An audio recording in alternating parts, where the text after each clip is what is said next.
bad would be one thing if, again, it was Gunnar and Jackson and Adley and Colton and Jordan Westberg, and they all were healthy and they all looked like stars, and it was the ancillary pieces that just weren't getting the job done. You'd have a completely different opinion about it. But when, like, Ramon Arias and Ramon Laureano, the Ramones, Mickey and Joey and Johnny, and when the Ramones are carrying you, it's Gary Sanchez. It's just kind of a meh. It's fun. It's neat. It's better than losing every game. But it doesn't change the reality of your circumstances. The Orioles are kind of what they are. They certainly could have lost on Friday. This could have been a much worse weekend. We could have never put the board back up. Truth be told, at 6-0 on Friday night, I think Brian Powell messaged me about it. I was convinced we were never going to see the board again. So if you were at the ballpark on Friday, it was a hell of a fun way for your Friday to go. Even for those of us that were just simply watching at home, it was a fun way to spend a Friday night. But then the momentum of that was good enough to just completely fall flat on Saturday. Be empty on Saturday. So, it's just kind of a what it is deal, man. I wish I could. I wish I had the ability to be like, that was awesome. Way to go, gang. Well done, team. I mean, I wish I could do that, but I've watched too much Orioles baseball this year. That winning 2 out of 3 against the Rays is as good as however they follow that up. And everything that we've known about this team suggests it's not likely that it's followed up particularly strongly. So there we are. There we are. There were 2 men of the match for the weekend. Everybody got the job done on Friday. On the lineup, anyway. Everybody contributed. But one of them got him going. You want to say Colton Cowser had like 75 doubles in the game? And he sure did. Gary Sanchez certainly had a lot of guys had big nights. But they were down 6-0, and they looked like they were going to lifelessly just roll over and lose a game, and their woes would continue. And the guy that got him going, and he did ultimately add on his first career home run, albeit, again, off of a position player. But Kobe Mayo gets his first career man of the match for Friday night because somebody had to be the one to wake him up and get him going and come through with an opportunity with a couple runners on. And he was the one that did it. And unlike Billy Joel, he did start the fire for the Orioles on Friday night. So Kobe Mayo gets the first man of the match of the weekend. And the other one, far easier to determine. Spectacular through 7 innings yesterday. Ironically, just the second best pitching performance of the week, but damn great one. So Dean Kremer gets the other man of the match for the weekend. And yes, the board remains up. And given my vacation schedule, it probably guarantees the board will remain up for the next couple of weeks. We will revisit when I return from the beach, and we will see if there is still a board at that point. I guess the All-Star break, that's where we will be. So at the All-Star break, we'll revisit if there is still a board then. But there you go. For the weekend, Kobe Mayo and Dean Kremer are man of the match. Man of the match brought to you by Game Day Men's Health in Owings Mills, Columbia, and Frederick. You're a man of a certain age. You have noticed that you don't feel quite the same way.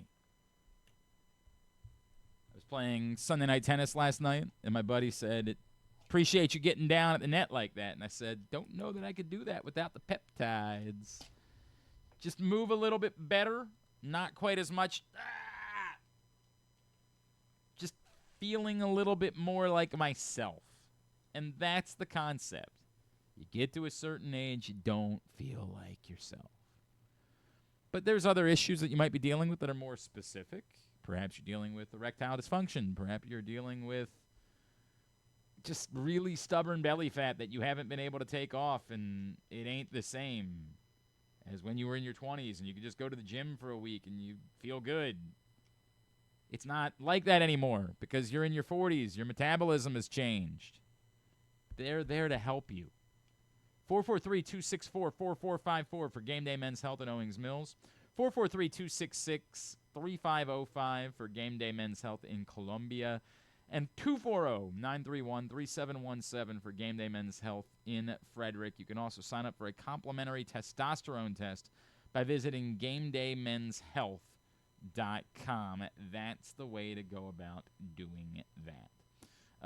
The only other Orioles observations, I'm writing today, but I'm writing about, and we'll revisit it later on the show, I'm writing about what we talked about with Mark Fine and the responses that we got to some of the videos we posted from our conversation with Mark Fine this weekend.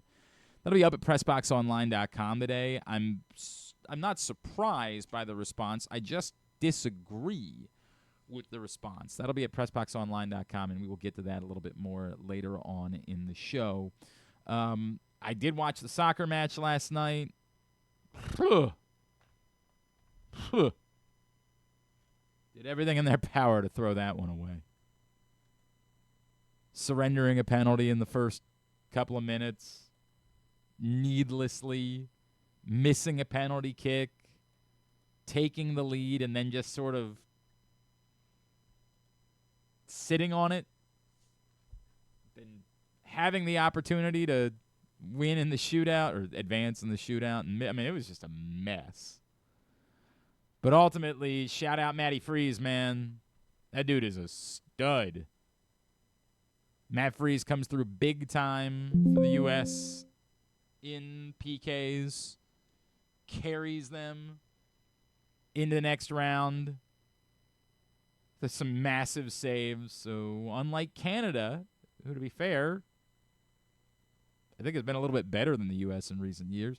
Unlike Canada, who got knocked out in the quarterfinals, the U.S. does survive, gets past Costa Rica in PKs, and they advance to the semifinals of the Gold Cup. Our guy, Alex Friedman, had some really good looks early on, just was not able to cash them in, which was a bit of a bummer.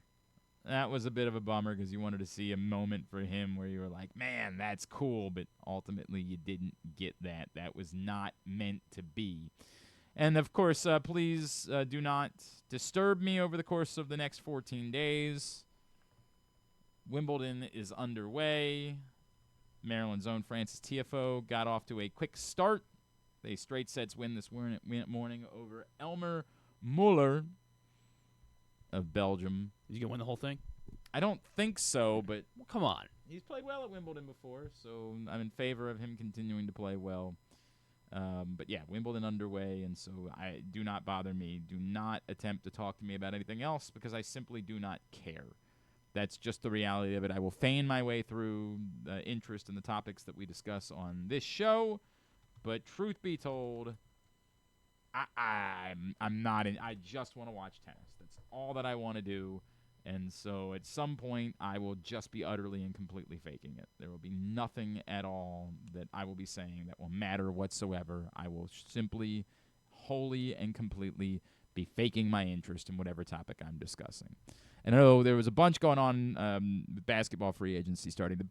The story to me that really actually matters is the Malik Beasley story. Mm. And I'm not going to spend a ton of time on it, but the idea that Malik Beasley, who was set to really cash in free agency under federal investigation for gambling related to games and prop bets, according to ESPN. The crazy part to me is that we haven't seen more of this. And the easy thing to do whenever a story like this pops up is to say, this is why gambling shouldn't be legal. It's amazing to me Whenever you see, like, the wife of a player share out all of the terrible tweets and messages she's received, and you see nothing but people saying, this is why sports betting shouldn't be legal, as if the human beings aren't responsible for their actions. This isn't happening because sports betting is legal. Malik Beasley has the ability to say, allegedly, or I don't know what the word is when you're under investigation. He hasn't been charged with anything. Are we supposed to be calling? No comment? Aren't we supposed to be? Yes. Okay. I don't know what the appropriate term is for investigatively. Malik Beasley has the ability to say, no, I'm not going to do that. There was a story last week that the NCAA is considering allowing athletes to bet on things that aren't their sport. I will tell you, from having worked in collegiate athletics, that there is a rule that if you are an athlete or if you're even employed by an NCAA program, you can't bet on any form of a sport that's played at that school. So if your school hosts, let's just say, Division II basketball, you can't bet on the NCAA tournament or the NBA. And I think there is room to discuss that because it has nothing to do with what you're doing. But it seems pretty simplistic to me that if you're a basketball player, you got to understand you can't bet on basketball. If you play in the NBA, you don't bet on the NBA. And you can blame legalized betting for that all you want. That's someone's choice. Again, this is just an investigation. Hopefully the investigation will prove that it wasn't Malik Beasley. But if it was, you're not going to get sympathy from me. You're not going to get, well, the commercials are everywhere. Okay? You play in the NBA. You know that if you bet on the NBA, you're going to get banned. You made that choice. If proven true. I'll never fall for the, yeah, well, everybody else in the world gets, stop. Everything that you do in your life, you understand, you choose that. I'm going to do this, and it means I can't do that. If I work for 105.7, then it means that I can't take work offered to me by another radio station. That's okay. I make that choice. All right, let's talk some more Orioles. They do win 2 out of 3 this weekend against the Tampa Bay Rays. Joining us now, of course, our buddy, Baltimore's own former Oriole pitcher. He is the great Steve Johnson, and he's with us once again this morning here on GCR. What's going on, buddy? How are you? I'm doing good. How are you doing? I'm all right, pal. This week, my younger son is he's at camp over at St. Paul's, and I was wondering where would I find the statue when I go to pick him up later today? Like, where exactly on campus is it? And, like, should I be expected to, like, leave, like, a gift, a myrrh or frankincense at the base of the statue when I go over there? There's no statue. There is a little plaque that's right by the stadium. Is that it? Has our first championship with all the guys and where they played. Well, you've got to share. Cool. You've got to share that honor. You don't get your own specific plaque. The hell is going on over there? Hey, that's a team effort winning back-to-back championships. You know what I mean? I might wander over there today and have some fun with that. We will see. I know you. We didn't talk about Dean Kremer, but you and I texted last Monday. What do you make? How do you explain what's going on with Trevor Rogers? Because he's made 3 major league starts this season. 2 of them have been phenomenal, and it leaves you inclined to think like maybe he's figured something out. But in between, his numbers at AAA weren't very good. Like, what have you seen from Trevor Rogers at the big league level, and do you think that perhaps they're turning the corner in what it is that they have with the pitcher they spent so much to acquire last trade deadline. Yeah, it's obviously a tough one to figure out, but at the same time, guys go up and down with their stuff, and he's obviously figured something out at the big league level. But sometimes the AAA and the big league level, it's there's different factors that can go in there as well. It's like sometimes guys don't go down. You see guys all the time when they're on rehab stints, they go down to the minor leagues and they get absolutely destroyed, and then they come up and they're fine. It could just be the aggressiveness of the batters, or it could be the fielding in the lower levels just might not be all the way as good as the big league level. So hits here and there fall, and but obviously you hope that he is able to just kind of continue on finding. He hasn't had a lot of good streaks in the last couple of years, so maybe he finds something, he's able to find a groove and just stick with it. That's the hope, and it's always been there. It just it hasn't shown itself in a bit. Yeah, in a few years, right? Like that's the way that it's been. It's interesting to me too, because and you can maybe speak to this one. Is there a point where, like, I don't know, you're playing with house money? Is that a fair way of describing it? Like that almost the pressure comes off, that there's the expectations become so low that I maybe that sounds crazy as I say it out loud, but can you get to that point mentally? Definitely. You especially when you've kind of shown what you can do at the big league level, and then you've had a down year or two, and you switch teams, and then even the team that traded for you kind of in a way isn't expecting what you were, and because of what you've shown at the same time. So you can kind of get to a point where you're like, I'm going to show them. I'm going to find a way, and I'm going to take advantage of anything I can do.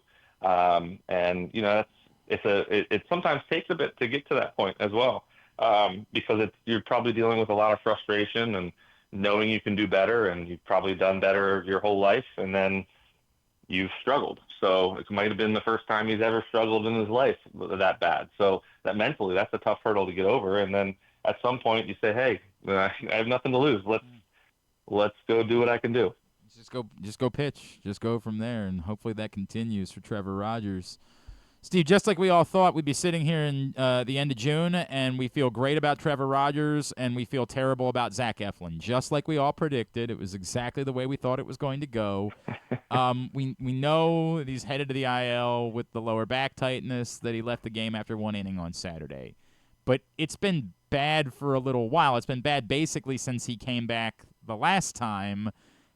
Can we dismiss it as still all being injury related? Maybe he tried to come back too early, or were there other things that you were seeing that maybe are a bit more problematic than that? And at this point, I don't even know if he'd return in time that they could trade him. It just might be that it's kind of sunk a little bit with Zach Eflin at this point.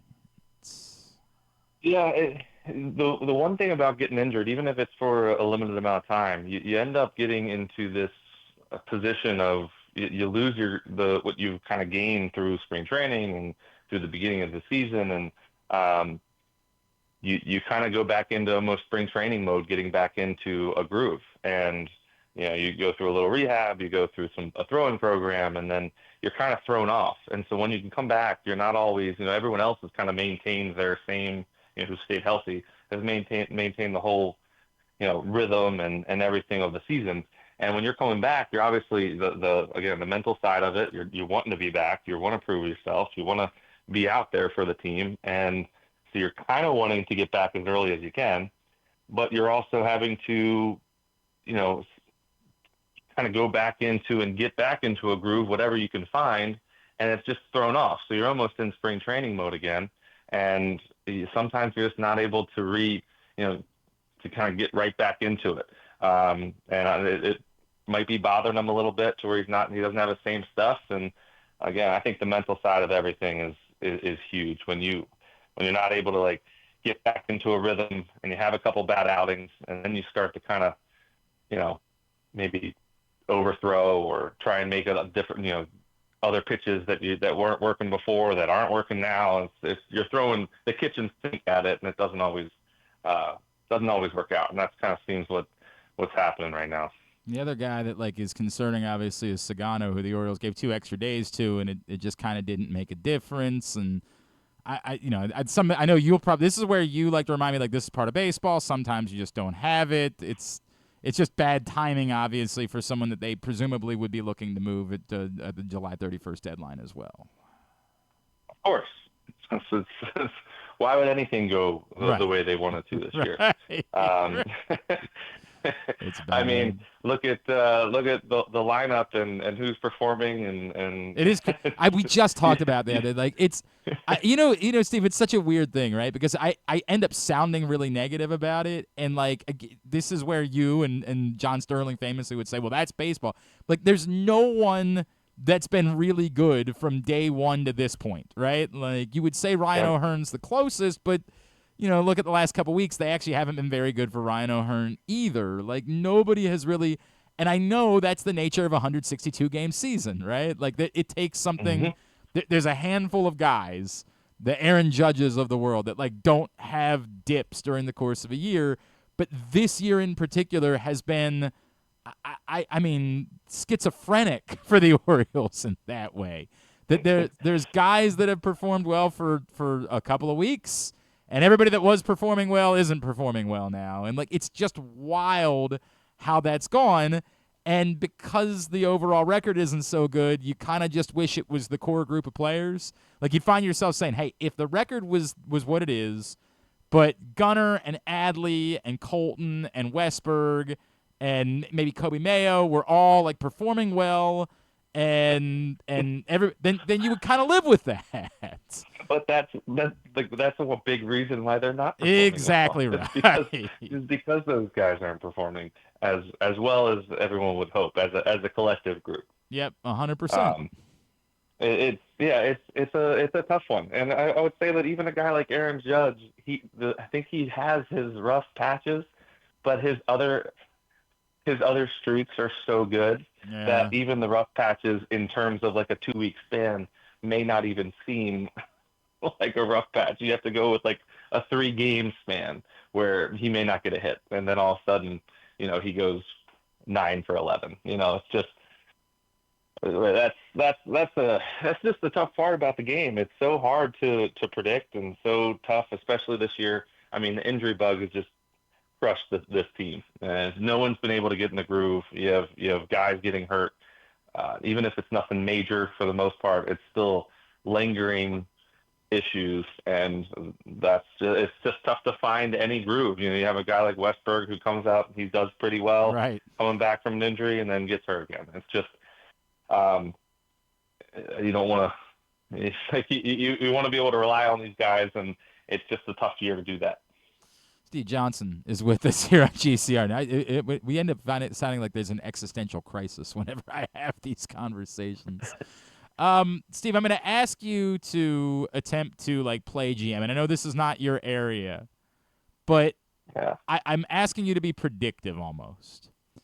We were chatting with Buck last week, and Buck brought up the idea that while it's easy to talk about just trading away your pending free agents, he brought up Dean Kremer's name independently as someone that he thinks teams could target, and because he has some control, would be maybe a more compelling trade chip than some of the names that we would otherwise float out, like Zach Eflin, who now we don't even know if he can be dealt.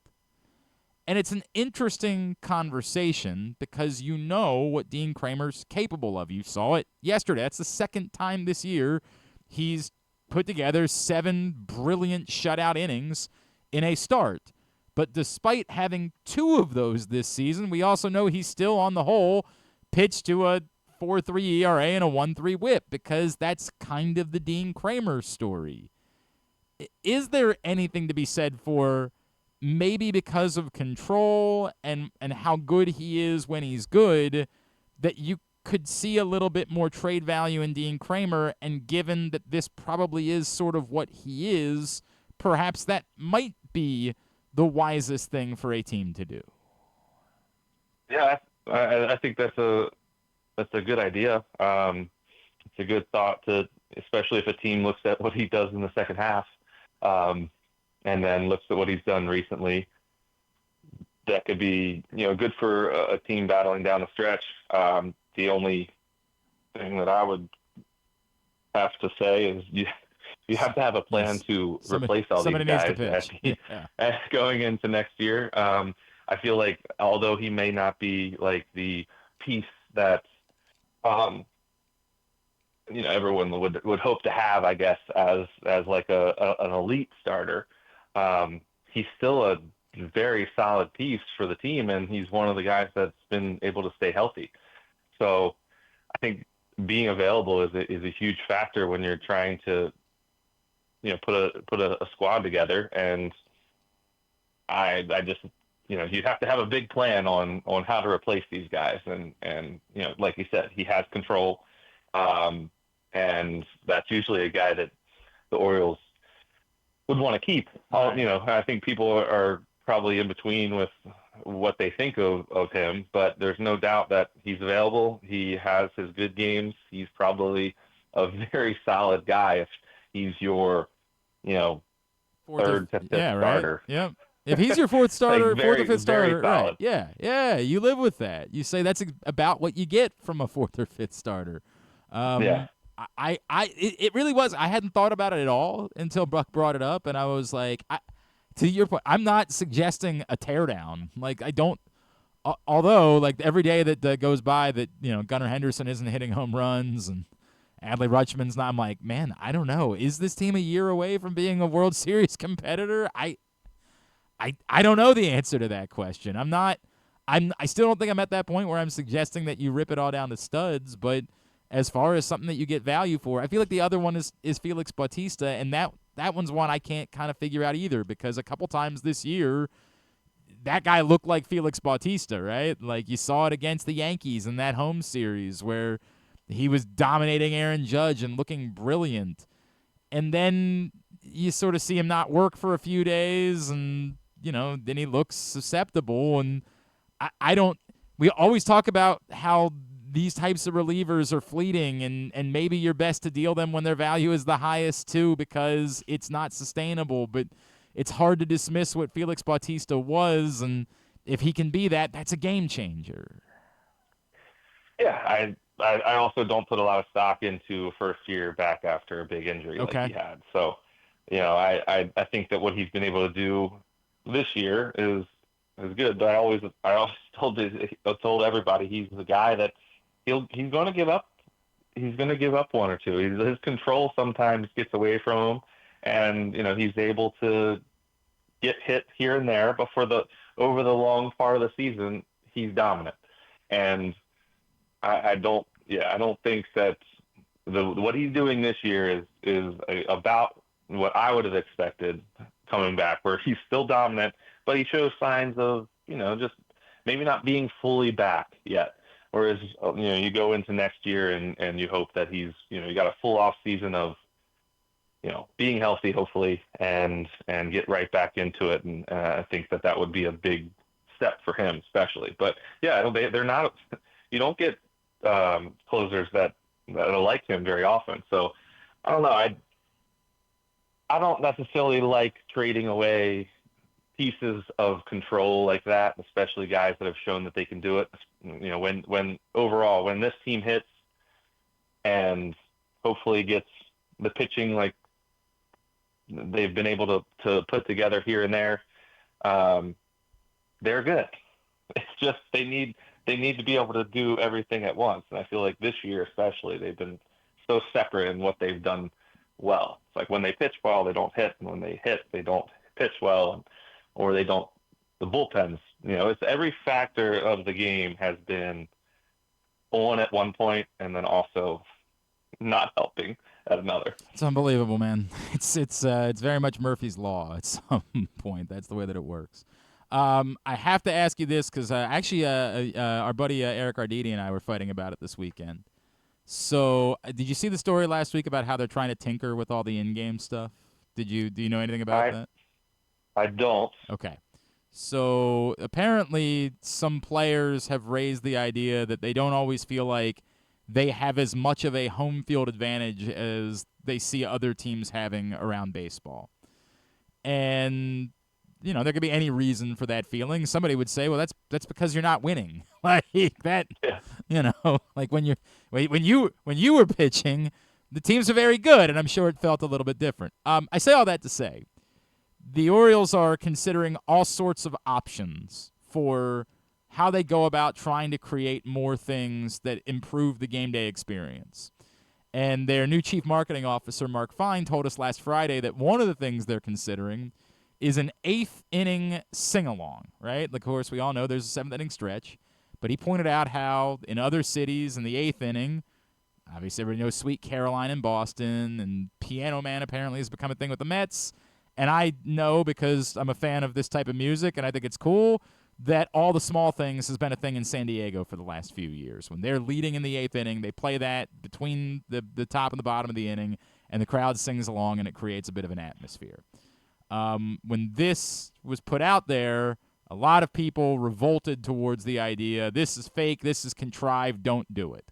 I happen to think that it can be very cool. I'm the guy who flew out to watch Maryland get their ass kicked in a football game at Wisconsin, but I stayed till the end of the third quarter because I wanted to do jump around with everybody because it's just a thing. What say you about the idea? I know you're a pop music guy. What say you about the 8th inning sing-along concept? Sure.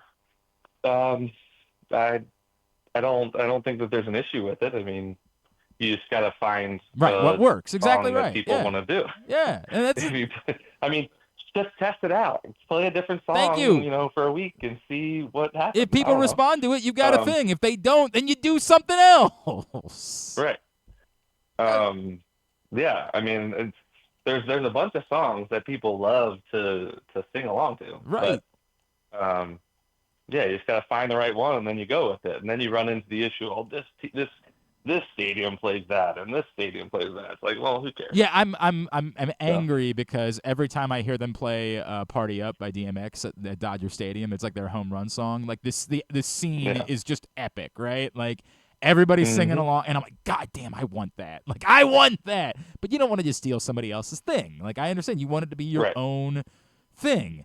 So I don't. But there's always going to be somewhere that has the song that they play, Ravens just, fans just know do it better. The Ravens weren't the first team to play Seven Nation Army either. Like that had existed at a lot of places before, but it became a thing too here. I'm willing to consider it, and I think that's a good time in a game to do it. Like it's a big spot, you want a little energy from the crowd. It kind of makes sense to try to do something that gets a little energy going into the bottom of the 8th inning. You don't do it. Maybe if you're losing 11-1, maybe you don't do it that day. Maybe that would be a bit silly.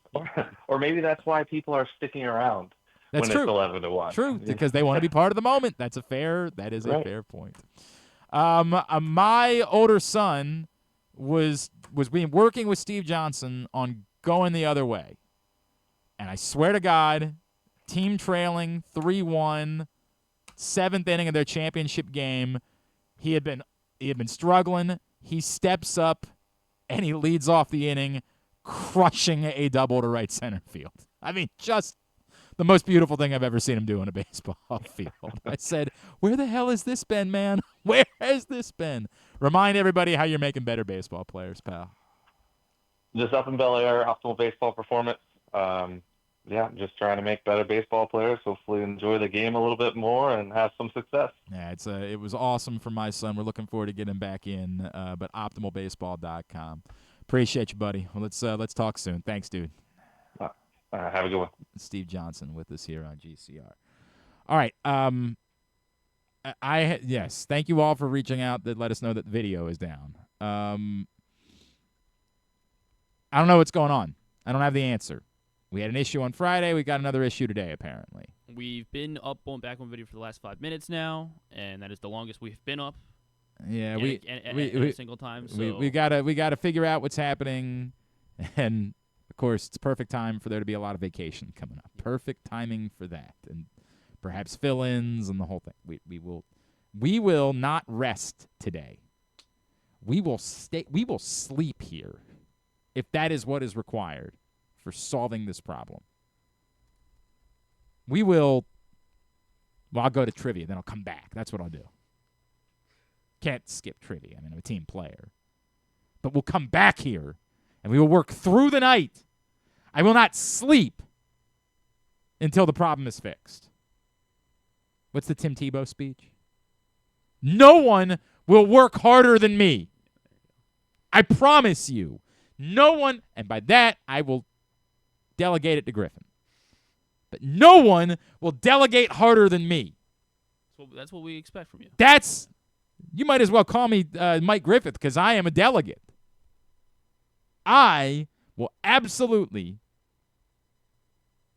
supervise and monitor and be available as necessary. And I will do it like you've never seen it done before. Because we are going to fix this problem. And we will be making phone calls to India and that is exactly Dubai what have to be doing. And Kazakhstan and everywhere all over the world to try to speak to people that sort of understand us in order to solve the problem. That is our promise. There's other reasons why this is particularly terrible timing for this. There's a lot going on. There's a lot of things we're working on. There's a lot of things there's some behind the scenes stuff going on, and just truly terrible time. I want to blame the heat. And for what it's worth, I do think that we should purposely try to, and this is not a joke, I do think that we should turn the temperature down a little bit here. Oh, yeah. I mean, I'm in favor, yeah. Well, I don't even mean just for us. I mean, in the past, that actually has been, there's been a cooling issue related to the computer, and I don't know that it has anything to do with that. But I don't think it's, I personally don't think it's on our end. But I hear you, but I think we should do everything in our power to consider all of those options. And considering the fact that this started happening when it was over 100 degrees outside, I do think we should. I'm not kidding. I think during the commercial break we should run out and change temperature in here and see if that has just take another thing off the page. That's all I would say. All right, when we come back in, I do want to talk more about this. If you missed Mark Fine on the show last week, he had some thoughts, and there was a lot of response to it, and it's what I'm writing about at PressBoxOnline.com. So we will discuss that next. It's a Monday edition of Glenn Clark Radio.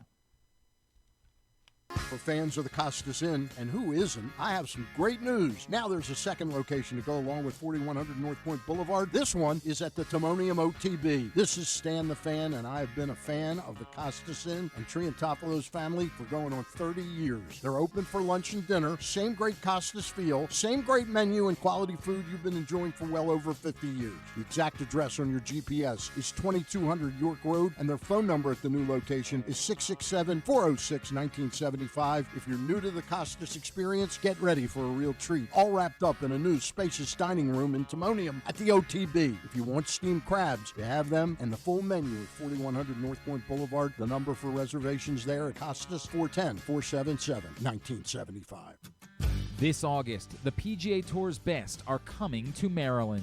The 2025 BMW Championship tees off August 12th through 17th at Caves Valley Golf Club in Owings Mills. See the top 50 players battle it out in the penultimate event of the FedEx Cup playoffs. Don't miss your chance to witness world-class golf, fan experiences, and unforgettable moments. Tickets are on sale now at BMWChampionship.com. The BMW Championship, where legends take the lead. Celebrate 60 years of America's favorite muscle car at Live Casino and win a new Ford Mustang. Earn entries daily and enjoy revved-up specials across our restaurants and bars all June. Cruise in Saturday, June 28th, and be one of 25 players to win cool trips, hot prizes, or a new Ford Mustang. Hit the gas at Live Casino at Arundel Mills. Must be 21. Please play responsibly. For help, visit mdgamblinghelp.org or call 1-800-GAMBLER. Driving in Maryland? Did you know an Easy Pass from DriveEasyMD.com can save you time and money? Of course you did, because you are a thrifty driver. An antenna reads your Easy Pass transponder and automatically deducts the toll from your Easy Pass account. Learn more at DriveEasyMD.com. Gambling can be a fun and entertaining experience, but there are risks involved. If you're planning on betting on the game at the casino or on your phone or computer, know your limit, stay within it. Set a budget and a time to stop. Remember, gambling isn't a financial solution, and it doesn't mix well with alcohol or drugs. Know the risks and have a plan before you begin gambling. For free and confidential services, call 1-800-GAMBLER 24/7 or go to helpmygamblingproblem.org. Want to improve your golf game or learn to play for the first time? The Baltimore Golf Academy has fun, instructional programs for the beginner golfer to everyday players. The Baltimore Golf Academy can take your game to the next level. Enroll today at baltimoregolfacademy.com. Whether your focus is luxury and comfort, convenience and technologically advanced connectivity, or sporty performance and aggressive styling, we've got the perfect Highlander for you. Check out buyatoyota.com for deals on new Highlanders from your local Toyota dealer today. Coming back in here with Glenn and the other guy, Garrett, whatever his name is. You know who they are. Hey, last week, Stan the Fan, Ross Grimsley were not able to get together with Shane Turner, so they're going to do that today, the skipper of the Hagerstown Flying Boxcars. You can check that out. It'll be live at 5 o'clock, facebook.com/PressBoxSports, youtube.com/PressBoxOnline. Or you can also watch it at PressBoxOnline.com/video if you miss it live. Stan, Ross, and Shane Turner. As always, Stan's shows are brought to you by the Costas Inn and the all-new Costas Inn, the grandstand in Timonium. Really excited about that. If you haven't checked it out yet, it'll make you feel like you're at the original Costas Inn, and that's a good thing. So, brand new Costas Inn now open in Timonium. Real quick, a trade this morning in the NFL. The Pittsburgh Steelers, perhaps noticing the Ravens were loading up, they decide to load up as well, and they deal for Jalen Ramsey. I have not seen what they gave up for Jalen Ramsey. A lot of reports about, he's going to get a $1.5 million raise, that according to Adam Schefter. So now he'll be making $26.6 million this season. But I don't see anywhere what the return was for the Dolphins. That's the weird part. Like, this has been out there for 15 minutes, and we haven't seen that yet. Whatever. I don't really care all that much. I'll say the same thing I always say. Imagine if they had a quarterback. Like that. It is wild to me that the Steelers are stretching to try to force the issue for a team that has the ceiling of 10-7. And that's probably unfair. The ceiling of 11-6, 12, something like that. I mean, schedules can go crazy ways. They don't have a Super Bowl ceiling because they don't have a quarterback that can still win a Super Bowl.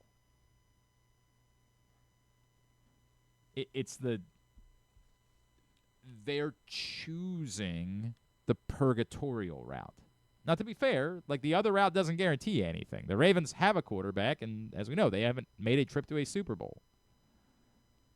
And it's difficult to suggest that a team that doesn't have that guy should just give up and not try, but that is my opinion. My opinion is if you don't have a quarterback that you can win a Super Bowl with, you'd be better off being 3-14.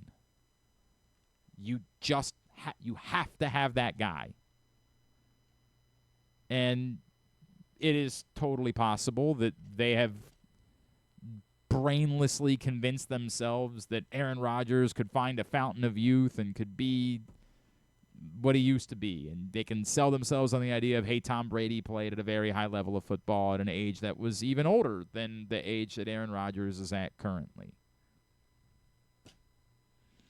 And look, you're 3 years removed from Aaron Rodgers having been still a really high-level quarterback. But, and honestly, if they were in the NFC, there, to me, would be a stronger argument for to roll it out there and see what happens. There'd be a parallel, frankly, to the Rams if they were in the NFC, right? Like, I mean, Matt Stafford's still probably better today than Aaron Rodgers is, I think. Pretty sure, yeah. But it's not, not crazy overwhelming. Yeah, it's not like comparing Aaron Rodgers. Right now, comparing Aaron Rodgers to Lamar Jackson, Patrick Mahomes, Josh Allen, and Joe Burrow, it's unfair.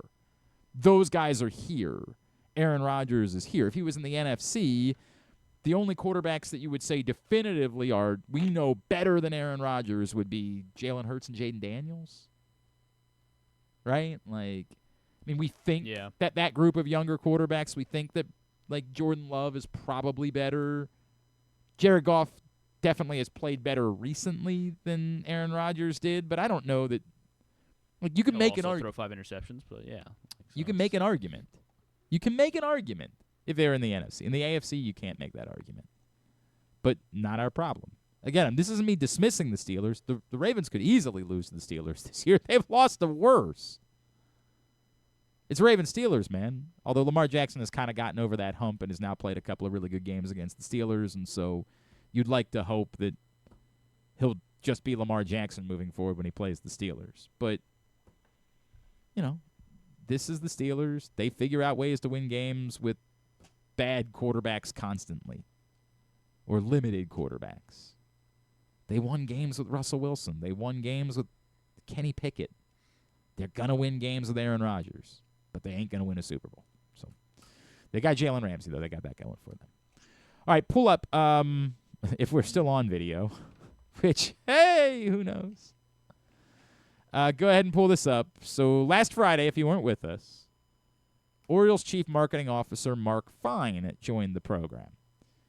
And he joined us specifically to discuss the story in the Baltimore Banner last week about how the team is looking to tinker with the game day experience. References made to a home series against the Phillies where there was an MLB secret shopper last year and the Orioles received poor grades. Some comments from players on the field or on the team about not feeling a significant home field advantage. So the Orioles are openly saying they are trying some different things and exploring what the game day experience would look like. Now, I'll set this up if you weren't with us. If you weren't with us on Friday, I'm going to ask about the 7th inning stretch. Stan the Fan was here with us on Friday. For those that don't know, Stan the Fan is a guy that doesn't like Thank God I'm a Country Boy. What?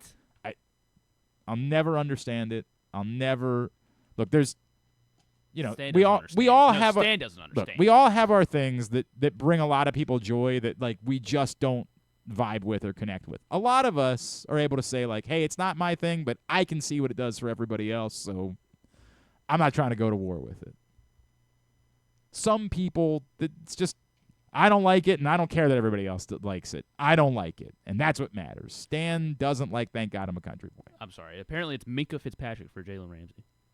That's what they're... Yeah. Well, now that doesn't make any sense, right? At all. What the hell? Dolphins are acquiring safety Minka Fitzpatrick as part of the Jalen Ramsey trade. What? Fitzpatrick now heads back to Miami. Their 2018 first round. What a weird trade that is, right? Make any sense. What a weird trade to make. I mean, I guess you want to say you would you rather be stronger at corner or safety? I guess. I guess you'd still say corner, right? Like, yeah. Do they have well, Deshaun Elliott just got that's right. They just re-signed or a extended new deal. Yeah. Elliott, so. That's such a weird trade, man. What a strange. All right. Anyway, sorry. Sorry, I felt. Yeah. Thanks a lot. We were setting everything up. So, the setup for this ends up going. Mark Fine begins to answer the question about Thank God I'm a Country Boy. He never kind of fully answers it because we derail and Stan starts telling a story. Griffin edited this part of the show and put it up on TikTok, and then I shared it out on so if you can ignore some of the things on Twitter. that pop up. Yeah, it's going to look like a TikTok video. It's fine. We'll live. But he gets to another point. He starts by discussing the 7th inning stretch, but then he brings up another suggestion. This is Mark Fine, Orioles Chief Marketing Officer. And it's really important to me. We're not messing with the 7th inning, right? Stan's rooting for that. Stan for years. Stan hates it. Yeah, I know that he does. Yeah. And we've talked about it. And let me tell you, it's an interesting, point. The 7th inning stretch. Thank God I'm a country. Wow. Wow. Yeah, we're having great luck today. Things are going really well. What happened here? Country boy has been around obviously for decades. Look, I got married and the bird was at my wedding, and the bird came out and did the horo with me to thank God I'm a country boy. That's awesome. So that is it's a long-standing tradition. Ultimately, at the end of the day, I think we want to look at we want to do what's best for our fans. We want to take their feedback and implement that, understanding that for 43,000 people, you aren't going to please everybody with your music selection, because what we are trying to do is have an eclectic, diverse group of people that come to our ballpark and that feel welcome. Something that we'll take a look at in the off season is that in the middle of the 8th, you have some teams across Major League Baseball. I worked at one of them. I worked at the Mets, where when I was there, we added Piano Man as a tradition. And in the middle of the 8th. And in Boston, they have Sweet Caroline as their song. That's not a middle of the 7th. That's a middle of the 8th. Right. So those are sort of some of the things that we'll look at. I think you're seeing some teams across sports do that sort of karaoke sing-along, like those two songs exhibit, and get really into it. And again, I don't think we expect fans to come to the ballpark and be thinking about those things. But these are things that our group here at the Orioles thinks about, because they make it. We feel like they make a difference in the overall experience and having a fun time. So this is really interesting to me, because as I just brought up with Steve Johnson a minute ago, and I'm writing about it at PressBoxOnline.com today. When we shared out this video, unfortunately for the timing, the Orioles then turned around and lost. They got their brains beat in by the Rays on Saturday. And so, as you would expect, negativity bias, you get back what you're going to get. Now, to be fair, this is what we're worried about. This is what I said last week in the initial aftermath of the Banner story was the exact same thing. Nothing will change the game day experience like winning. Winning, ultimately, is the singular thing that defines game day experience. But in the same way that if you go to Disney World, the people at Disney want to have you experience something that you will enjoy even if the weather's bad that day. We've got friends that are going to Disney in 2 weeks. And I was talking to her about it, and she was like, I would the only reason I'm doing this is because the trip was paid for. I would never go to Disney in July, because the idea of being at Disney in July is hell. Like, just go ahead and dump buckets of sweat into your underpants right now. Like, it blows my mind.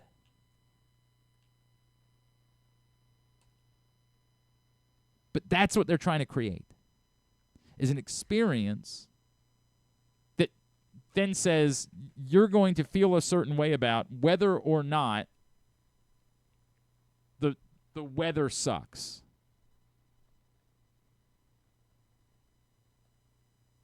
The weather's terrible, but you had a magical day.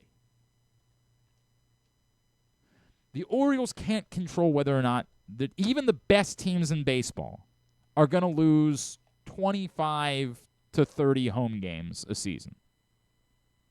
The Dodgers will lose 27 home games this year, something like that.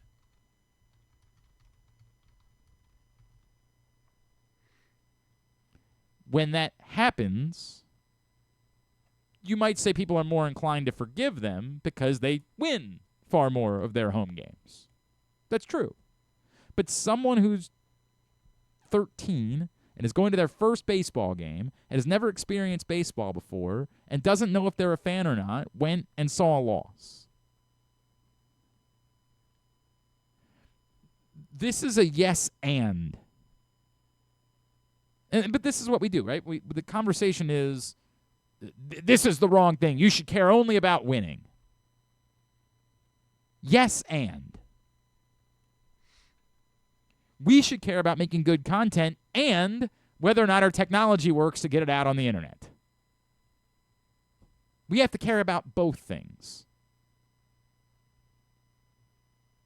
We have to care about whether we're doing good content, the technology works, whether we then share the content appropriately out for people to see, whether we have the right personnel. Like, we have to care about all those things. And, of course, flying colors for us, obviously. We're nailing it. We couldn't do any better. Thank you. I'd like to take credit. Yeah. All the brilliant guest booking. Oh, what's wrong with that? Two favorites. But we have to worry about all these things. And sometimes we're going to come up short. That's the way it's going to go. We're going to hope that we do well enough in other areas that even on a day where we're having technology troubles or we didn't book a murderer's row of guests or whatever it is, that you're still going to come back and view the content anyway. It's a walk and chew gum situation. So, yes, the Orioles' priority as a baseball team should be winning. The more you win, the better the experience is, the joy abounds. Yes.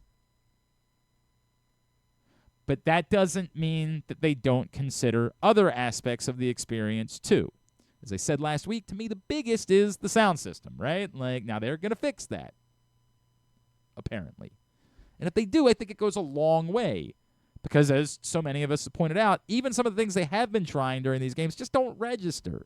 Griffin and I talked last week about all the individual things. I don't know that the live hot dog races have hit the way that they were supposed to hit. It sounds so weird, but I think a lot of us miss looking up at the screen to watch the hot dog race. Yeah, I don't know how to explain it, but it doesn't. It's true. Because it's a cool part of, like, the president's thing in D.C., and we think about it in other places. But for whatever reason, a lot of us don't feel it when we're at the ballpark. It's hard. I almost feel terrible saying that because I think it is objectively better.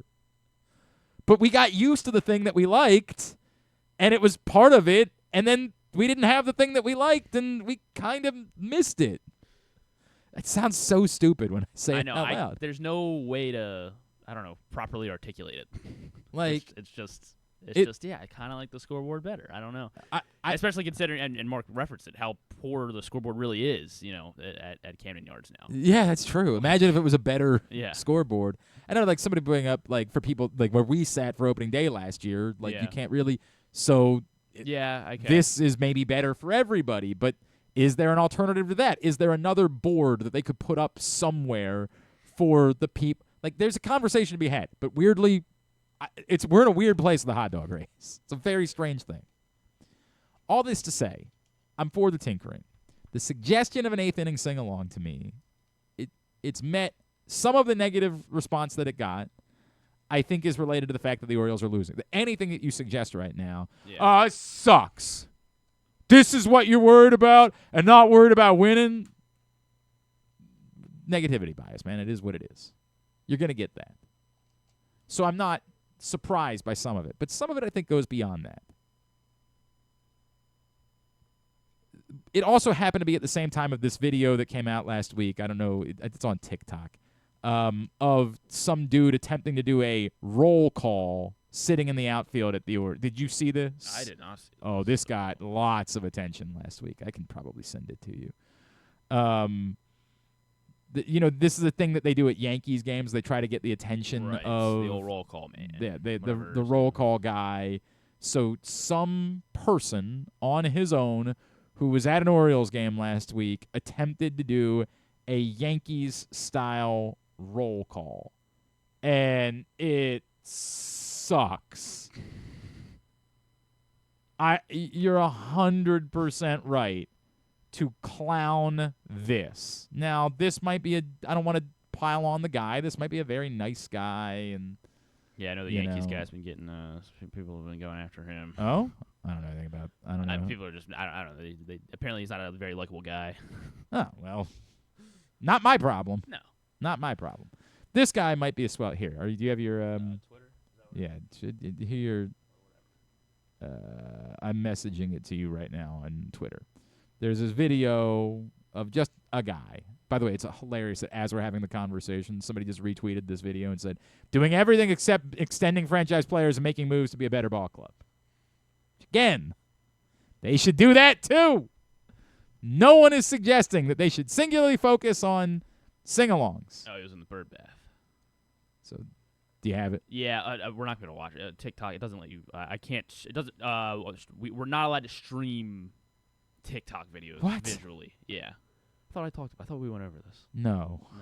We ran into this last week. I was trying to do something on TikTok, and we can listen to the audio. We just can't watch the video. Oh, for F's sake. Go ahead and play the audio. He's in the bird bath. We'll deal with it. For everyone. We will deal with it. Let's get a roll call going. Clap with me.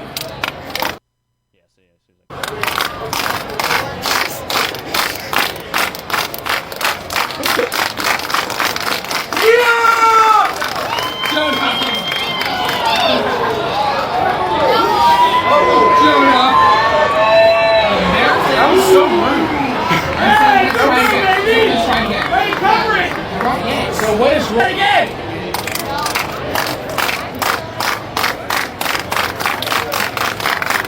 Oh, splash there, man. Yo!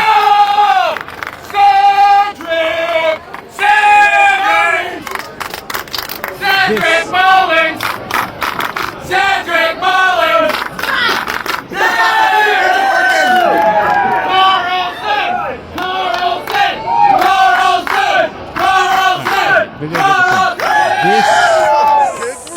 Stinks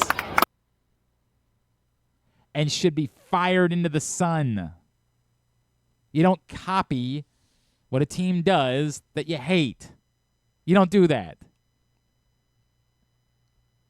And I don't think that this was like some plant by the Orioles. Like, let's have this guy go out there and see if we can't. I don't think that's the case. I think this was a guy who tried to make this happen on it. Though I don't know, but like I think that's what happened here. It was relatively received well, I guess, in the moment. It's disturbing. Yeah, I know. It's disturbing. Never, ever, ever again come up with your own thing. The bird bath is cool. The bird bath is cool because, in part, it was organic. It's not for me. But that doesn't mean I don't think it should exist. I think it's great. It's for a lot of people. At some point, inevitably, my kids are going to want to sit in the bird bath. I'm going to have no choice. I've said last week they should be doing more with the cow pasture. They should be doing more with Jim Palmer doesn't eat fried chicken. Figure out a way to incorporate. I am all for something happens organically. Second understudy. Do as much as you can with that. Third understudy. Third understudy. Well, she was the second. She was the understudy. Create as much organic stuff as you can. And that's one of the responses you get even from people that are willing to see past like the just win baseball game. Even people that like some of those responses.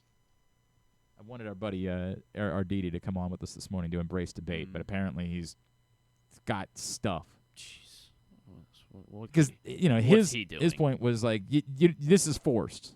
Well, you have no idea if it's forced or not. They haven't done it yet. The music thing. The idea of doing is that's the point. The point is. And there are a lot of people that can't understand this because a lot of people don't bother to watch. They're like, sing along. What are you talking about? We do that in the seventh inning. That's what he's saying. He's saying we got the seventh inning thing. Now we want to try to create an eighth inning thing because we're seeing that connects with people in a lot of places. It connects with people in San Diego when they do all the small things thing. Now, it might be that in those places, they don't also have a traditional seventh-inning stretch song besides Take Me Out to the Ball Game, right? And so maybe it's too much to both have Thank God I'm a Country Boy and something else and have both of those things hit and mean something. I don't know. Obviously, Take Me Out to the Ball Game is huge in Chicago with the Cubs. That's by the way, I'm for other teams just dropping Take Me Out to the Ball Game. Like the problem is whenever you talk about that with somebody, they say, well, it's part of baseball tradition. You can't do that. Like, well, right, but it just doesn't hit. Like you're just going through the motions. People are doing it because they're supposed to. I don't have an issue with it. I don't care. I guess but a lot of people point out that you don't play all of Thank God I'm a Country Boy. Yeah. So and like that ideally you got rid of Take Me Out of the Ball Game, you would just be able to play all of Thank God I'm a Country Boy in the seventh inning stretch. You know what? And that does work a little bit more for me. But whatever, it's not here to go to war about that. Actually, well, if the Orioles just dropped, would people would riot? I think people who came from out of town that had never been to an Orioles game before would be very confused. Like, this isn't what you do in the 7th inning. But I think most of us would be like, right, you got to the good part. Yeah. Like, yes, in favor. This is the part we want, not the other part. But could they accomplish both things? Could both be doable? Could you both have your 7th inning stretch song that you play every game no matter what, and then also create something? The Padres specifically play it if they're leading going into the bottom of the 8th inning. They play all the small things. You can play if they're tied, maybe. I don't know. I think it's just if they're leading. Okay. And I would, to me, it's like, well, what if you're within a run and you're just looking like, I'm "Ooh, not sure 3, that 4, 5s do up I, as well." I'm not sure that I want it, but maybe that's the point, is that it's not every game, and that makes it cooler when it happens because you don't do it every game. And again, I don't know what the song is. I go through some of that in my column today at PressBoxOnline.com. It doesn't need to be somebody Baltimore-centric. It doesn't need to be at all. Thank God I'm a Country Boy happened because Mark Belanger liked the song. That's the entirety of the story. Why do we do Thank God I'm a Country Boy? Not because John Denver, wrote Country Road, Take Me Home, and it was really about Maryland, not about West Virginia. It has nothing to do with that. It exists for one reason. Because Mark Belanger liked the song and suggested it. And so the Orioles gave it a shot, and it stuck. And it can be organic. Let's just say that the Orioles win like 14 straight games in July. Sweet. Which ones do you think it'll be? I don't know. I don't think it's going to happen. That's my guess. But let's just say they did. They did 3 years ago. And we found out that in the clubhouse, before every game, they were playing Pink Pony Club. Sure. Okay. It was a Pink Pony Clubhouse. Ah. I workshopped that last night. All right. Then you've got your answer. There it is. And Chaperone has nothing to do with Baltimore. I think she's from Missouri. Is she really? Moved out to California, as we know, from Pink Pony Club. Is it Tennessee? Maybe that's where she's. In the song, she thinks she says Tennessee. Willard, Missouri, yeah. But I think she's actually originally from Missouri. Maybe she was from Missouri, moved to Tennessee. I don't know what it is. The moral of the story, or maybe the song's bull. I don't know. From Willard, Missouri by way of. Yeah, I think it's always Missouri. All right. The point is, maybe, and I'm just throwing out Pink Pony Club because it's a popular song that everybody's familiar with, whereas the number one song in the country is a song that I've literally never heard of. What's number one? Right Alex Warren. Oh, yeah, I don't know. Yeah, he could walk in right now. I think 100%. he'd fix the exactly string right. lights. I'm vaguely familiar with the song, but only vaguely, and it's been number one in the country for like 4 weeks. The moral of the story being, if that's the way it happens, that's awesome. Now you've got your answer. But it could happen any number of ways. It could be something that has some sort of local tie, right? Like I think about how the Blink-182 thing works. Well, Good Charlotte's a pretty comparable band to Blink-182. Not nearly as successful, I acknowledge that, but similar. And they're Orioles fans. They're not from Baltimore, but they're from Maryland. And they're huge Orioles fans. So, there's an anthemic song. It's called The Anthem. Maybe that would be the one. Do you want to talk to Mike Bacsik in 5 minutes? Timing's not. Well, I mean, have you talked to Jeremy? Yeah, he'll be fine. Jeremy will be fine. Yeah, all right. I mean, we can. Okay. Yeah, we can. I'm not. This is not one that I would derail the show for. Is sort of where I'm at. Like, I would almost be more inclined to say like after Jeremy, if he wants to come on, we do that. But I wouldn't want to derail things. With all due respect, like Mike Bacsik, good guy. Okay. But just not in producing. That's not one that you shut everything down for. You know what I mean? It's not going to make or break how the show goes. I'm flummoxed by why you would be opposed to it. I'm flummoxed to separated from just you're frustrated about the team not being very good. I'm flummoxed by why you would be opposed to the concept. If you try something and it doesn't work, then you do something else. As I said during conversation, maybe you find it's not a sing-along. Maybe you already have your sing-along, so the 8th inning becomes like a movie clip. Dyed in the wool Washington Capitals fans like Griffin guys that care deeply about, of course, who they picked in the first round of the draft. Yeah, exactly. Exactly right. Was, the guy, he's gonna be great. Hell, I think. hell yeah, brother. Learn from Ovi. Hell yeah, brother. And all the other great guys that they right. have. You're a hardcore Washington Capitals fan, like my guy Griffin Bass. If that's who you are, then you'd like the stupid Unleash the Fury thing from like I said, it was Road a guy Trip. whose last name was going to end with IC at the end. Yeah. It's Lyndon Lakovich. You knew it all along. You had it. You nailed that, pal. And definitely knew that they had done it.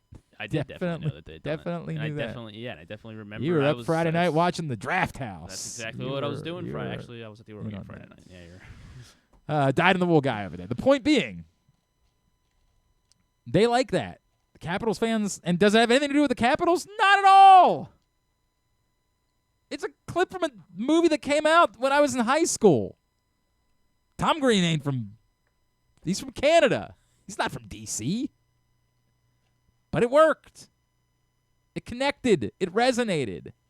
And it became a thing.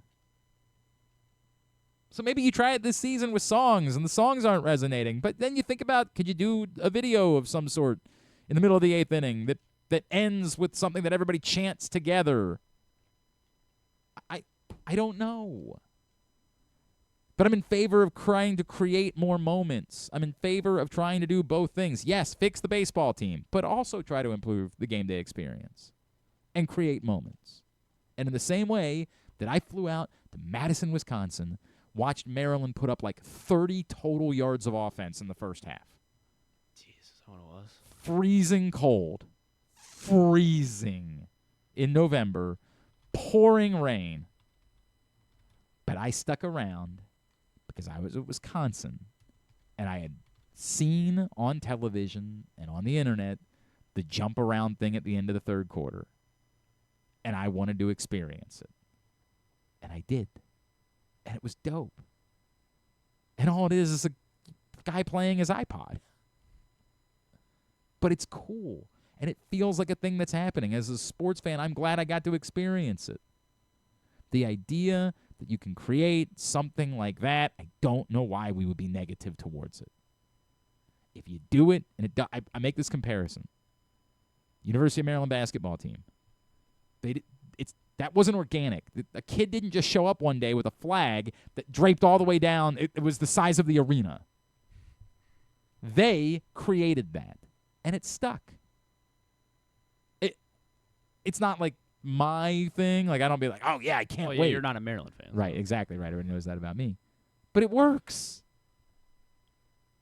The crowd gets into it. They play that, what's the Terminate! Yeah, that song. I don't even know what he's saying there. Well, they did the 2001 Space Odyssey theme. Yeah, and then they hit that EDM song, and I can't think of what that EDM song is called. Is it like? It's and then everybody jumps and bounces, and it looks cool, and it's a moment. Looks cool. It is cool. But you know what Maryland also tried to do around the same time in 2012 that most of you probably are not aware of at all? What did they do? They took a survey from students. Hey, what's something that we could introduce as a new tradition at basketball games? The students voted, and the students said, this is the thing we're going to do. It was right after Gary Williams had retired. When Maryland hits 22 points, we're all going to pump our fists like Gary Williams used to when he came out to the floor. Because Gary Williams was the coach at Maryland for 22 years. Got it. And you know how long that lasted for? Not even a game? Not even a game. They gave everybody instructions. They put them out on everybody's chair. And no one did it. Were you at the game? Were you at the game? I was at the game. Okay. I mean, then I kind of blame you. You didn't lead the charge. I was not sitting in the student. I was working that game. Well, next time when they're introducing a new tradition, I you gotta it's on me. Work and it didn't hit. And so you know what they did? They got rid of it. And that's exactly what I would say. Try some things. See if they stick. If they do, you've created an organic thing. If they don't, move on from them. It's not that hard.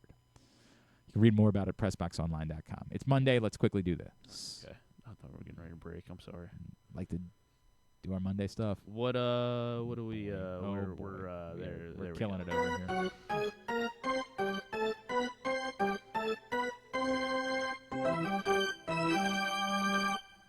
3 up. And 3 down. Remember what I said about, this is why you got to be firing on all cylinders. This is what you get over here. 3 up and 3 down brought to you today by the print issue of Press Box, which is available for free at your neighborhood Royal Farms. They have the hundreds of locations around town where you find Press Box. Read it all at PressBoxOnline.com. That's Carmelo Anthony on the cover, Baltimore's first ever basketball Hall of Famer. We take the journey, talking to those that knew him best from his time in Baltimore, about how this city shaped his Hall of Fame career. So you can pick that up right now. It's also our annual travel issue. Go get that print issue of Press Box today. All right, 3 up and 3 down for this week. The up, there were some more candidates, but ultimately I actually thought the up was pretty easy. I thought there were 3 that were separated.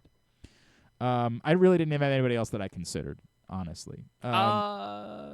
Yeah, I think you could squint and say certain guys. Like, you wanted to squint and say Gary Sanchez. You could squint and say Gary Sanchez, but, the defensive stuff is there why. There were a couple guys where it was almost like, I feel like they could be on both lists. Sagano yeah. and Sanchez. I was like. I don't think Sagano could. What? Well, I mean, for him to somehow grind out 5 innings. No, they absolutely cannot justify him. In the second inning. No, you're out of your mind. This team's been bad. It doesn't that's matter. One of the best pitching performances they've had all year. No, it's not. Outside of the 2 that were really good this There week. were actual pitching. Anyway, we'll get to it. All right, if we're starting with down, I'll start with that. Number 3 is Tomo Sagano. You can say everything you want about. He's not on my list.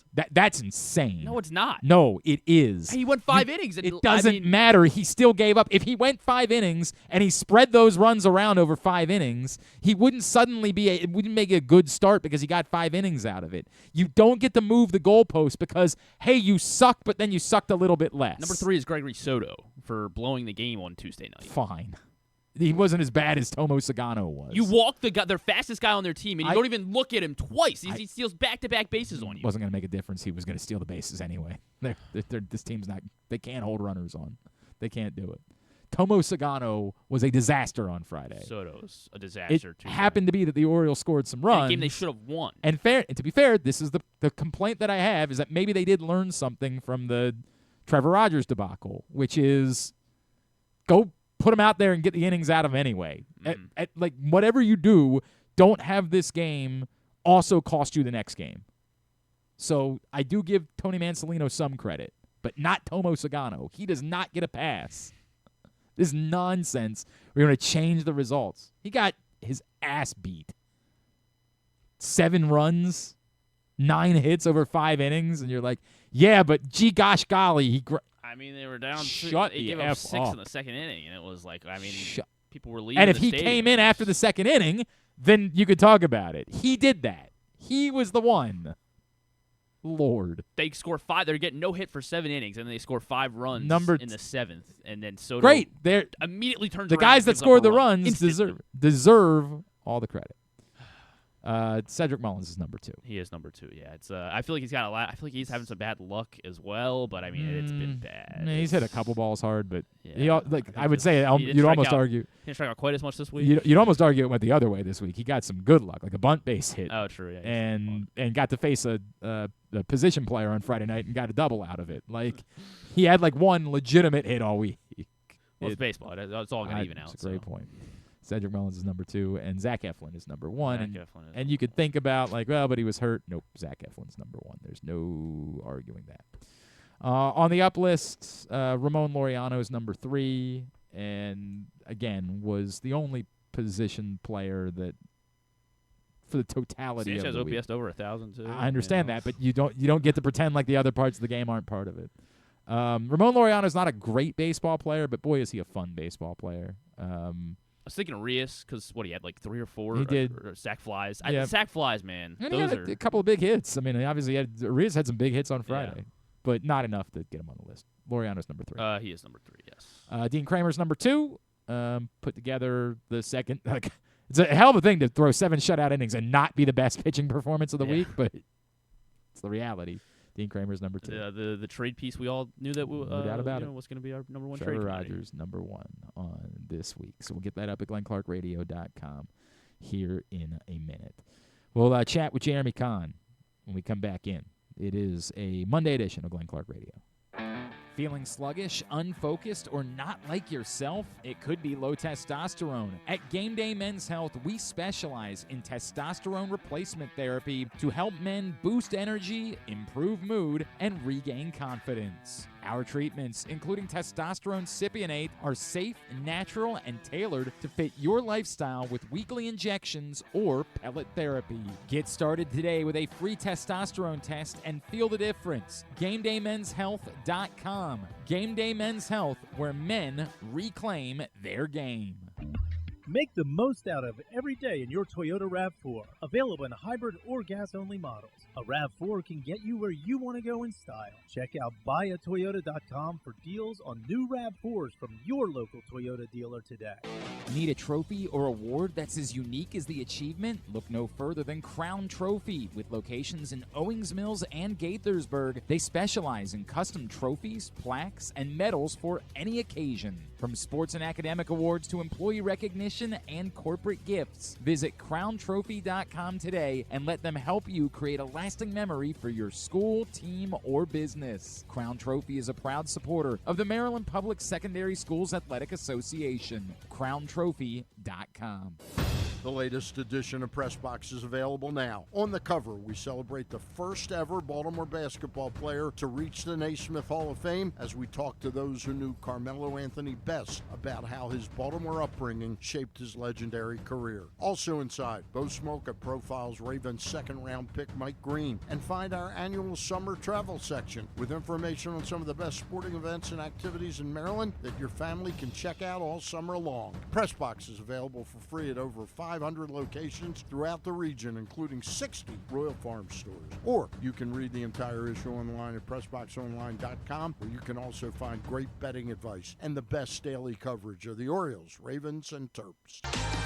Calling all athletes and families, don't miss Football versus Football, a free sports and wellness festival Saturday, July 19th from 10 to 6 at Baltimore Peninsula. Meet retired Ravens, other former NFL stars, and pro soccer players. Join youth sports clinics, get free health screenings, and enjoy food, music, and family fun. Powered by United Healthcare, presented by Sports Legacy Group, and supported by University of Maryland Orthopedics and 1-800-GAMBLER. For fans of the Costas Inn, and who isn't, I have some great news. Now there's a second location to go along with 4100 North Point Boulevard. This one is at the Timonium OTB. This is Stan the Fan, and I have been a fan of the Costas Inn and Triantopoulos family for going on 30 years. They're open for lunch and dinner, same great Costas feel, same great menu and quality food you've been enjoying for well over 50 years. The exact address on your GPS is 2200 York Road, and their phone number at the new location is 667-406-1975. If you're new to the Costas experience, get ready for a real treat. All wrapped up in a new spacious dining room in Timonium at the OTB. If you want steamed crabs, you have them, and the full menu at 4100 North Point Boulevard. The number for reservations there at Costas, 410-477-1975. One of the things that's definitely wrong with this country is that this dude still has a job somehow, some way. Glenn Clark. All right, back in here on GCR as continue along on a Monday edition of the program all summer long. CountySports.zone, keeping you updated, keeping you on top of everything that's happening in local high school sports. If there's coaching changes, other relevant news, and then, of course, they'll start getting you ready for high school football season in the fall. CountySports.zone, proudly sponsored by your local Toyota dealer and buyatoyota.com. If it's a Monday, I don't know what's going on over there. Everything all right over there? What the hell is happening? Whenever it takes more than a second to get somebody on the phone, what are you telling him? That's my fault. What are you guys whispering sweet nothings? Don't worry about it. None of your business. Did you send him like a candygram for his birthday or anything like that? What the hell's going on over there? Jeremy Conn is with us, and it was a pantygram. It's edible underwear. So, and Griffin said they were pre-worn, so they're delicious. Did you enjoy that gift? I imagine that was the best one. No, if you must know, we can talk about it on the air. I don't care. I'm working with this new company, and they want me to come on a podcast every Monday at 11. So I was saying, can I come on at 10:30? 10:30 or do another day. No. No. Okay. You think we're working around your podcast? You plug the company. Plug the. Oh, it's pickdogs.com. They're selling my picks over there now. So the more, you know, you can get back. So. Yeah. All right. So here's the deal. That's no problem. We'll work around that as long as you don't cowardly take yourself out of our soccer bet. That's the deal. All right. Hey, that's I'm my doing the guy. soccer thing. I'm not doing the football thing. It's just not happening. Oh, No, man. No. I don't know. By the way, go ahead. ask Griffin how much progress he's made on coordinating the punishment. Ask him about that. For this year? Yeah. Yeah. Have you bet guys even thought about anything? It's on a back burner. Yeah, it's on the back burner. Is exactly right. It's on the back burner. This is the Have deal. you guys ever thought about doing something embarrassing in public, like making somebody stand on a corner? Yeah, it's great we promotion for the show. We like the idea of it happening on air, but yes, now that we have the ability to do video, that is something that we should consider. I think what you do is you have them come in dressed and talk about it, and then send them to the location for the second hour, and then do some random call-ins to see how it's going. I'm trying to remember what I've done a few of these things over the years, back when like the early days of radio. I remember one day Ed almost got me killed. That's a straight. Really? Yeah, somebody who wrote for the Baltimore Examiner hated him. And do I know who that is? I don't Maybe know. I do. I don't. It was somebody who was also a professor at UMBC. Like this person was taught at UMBC. What the hell did I do? And I don't know. Well, I mean, so like for a radio bit, we went over to ambush the guy at UMBC. That's always fun. Probably not like something that we would do in 2025. But that was a thing back in the day. Like back in the day, that was the type of radio you would do, right? Like let's go over and ambush this guy at his office. And they knew we were coming, and they sent like an armed guard. And the bit was you got shot by Paul Blart. Yeah, I was only there. Like I wasn't because I was actually on air. I was there because we needed somebody like to document what was. We sent like the phone screener to be the guy, right? Like because if we can sacrifice somebody, we can sacrifice the phone screener. You know, like we'll live if it doesn't work out with him. But it's the whole rule of thumb when you're being chased by a bear, you don't have to be faster than the bear. You yes, just be the other guy that's being chased by the bear. Exactly right. So I, of course, was, because I'm not the guy at the center of it, I'm egging it on. Like I am throwing gasoline on the fire. And, man, this guy, I guess he was an actual cop, and I probably, like, because it's UMBC, they probably have actual police officers. This guy like was not effing around when like he was telling me that my time had ended. Like he's like, you did your gag, it's time to go. And I was like, killing me? What do you mean my time is over? Yeah, and I said something like, I was a student here. I deserve it. Like I don't know what I said, but it was something like that. And the guy legitimately like pointed towards his gun and just said, it's time for you to go. And I said, I was thinking it was time for me to go. I think I'm going to go ahead and move. I don't know if you guys know this. It might be time for me to leave. Right. I was going to head out. I know you guys were hoping that I would stick around, but I'm thinking, so here's the deal. We are going to do, this is the bet. You got to check in with all the boys today and make sure they're in so we can draw the teams. And we'll get Proctor will help with that. Hold on. Who drew my teams last time? Because I don't want that person drawing them this time. This is the way it works. We rank them in order of their odds to win. So what we're going to do is the Women's Euro and the Women's Copa America. We will rank them in order. And so then we will divide them out based on the people, and we will pull a number, and that number just corresponds. Like if you get the first, I don't remember how many teams are in the Euro. You get that group? Is that what you're saying? Essentially, yes. Like you're not drafting teams. You get. Is that what you did last time for me? Yes. How did I wind up with all the bad teams? Well, one team. I think you got a team that was supposed to be good that just ended up being dog shit. What, Italy or U.S.? Yeah, I think it was Italy. I think Italy was the one. Because you gave me those two teams, and then you gave me like 3 countries I'd never heard of. But that's the way it You works. got the U.S. or because we did the Copa thing. Yeah, so that's what we're doing. US. We're doing the same thing, the Euro and the Copa for the women, right? That's what we're going to do. And Proctor I'm ranking the U.S. soccer team high. They're not good. Well, the women are. Like, the women are actually very good. Yes. You're going to want the women. What do you mean? The U.S. won a big match last night. They didn't win. They advanced. shut up. That's Not what bad. happened. I don't even know. I guess, is England the team to be in the Euros? Like, for the women? I don't know. I really don't know. I don't follow this. So that's great. So we're going to divide it all out. Everybody's got to drop in. What do we do? $20? Is that the word, Griffin? Is that the number? We're doing money? Sure. All right. Yeah, it's 20. You want to have some skin in the game. You want your teams to win. So we'll do $20. Your skin is to not eat a freaking coleslaw popsicle. That's the loser. That's the skin. Has to consume 3 coleslaw popsicles. 3? Oh, I didn't even see during that. the course of a Jesus show. Christ, I'll 3. just go at myself. Jeez. That's I don't know what bothers me more, the 32. cold of it, or no, it's the taste. It would be the taste. It would be the taste. 100% it would be the taste. How many of us were in last No, year? I'm sorry. There's only 16. Sorry. In the women's Euro? Really? Yeah. That's kind of lame. There's only And how many teams are in the groups of women's 4. Copa? I don't pay attention to these more. things. Well, that's probably Well, about not the same. more, but There'll be yeah. 32 teams total. So we'll have 8 of us, and we'll all get 4 teams, right? That math work? Math works. Figure it out. Put Proctor in charge. Make sure everybody's Griffin. I got a lot of things on. I know.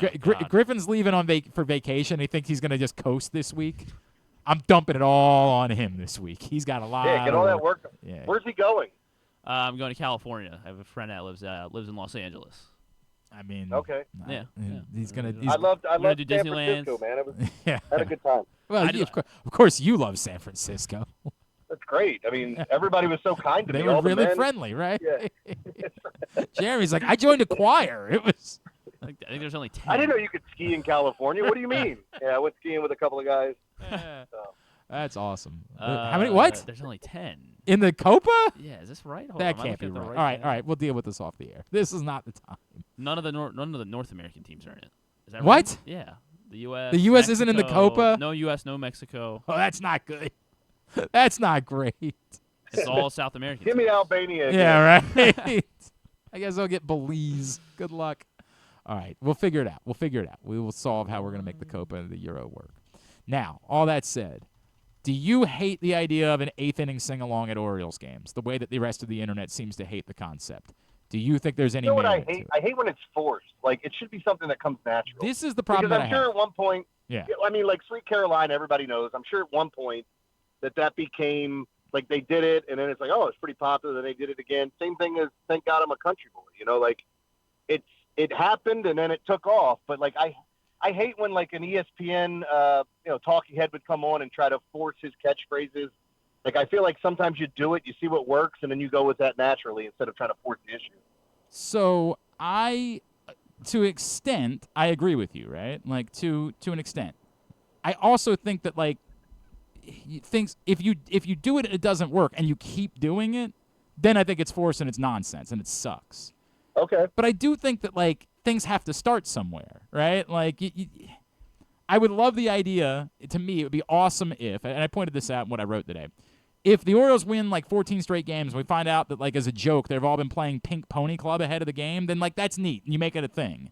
But it doesn't always work that way. And sometimes you just happen to have played a song and you notice that people are singing along to it, and so you do it again, and then you do it again from there. And I'm cool. Do you have with an that. idea what song you would like it to be if they do it? I walked through that, and I don't like. I talk myself out of every single.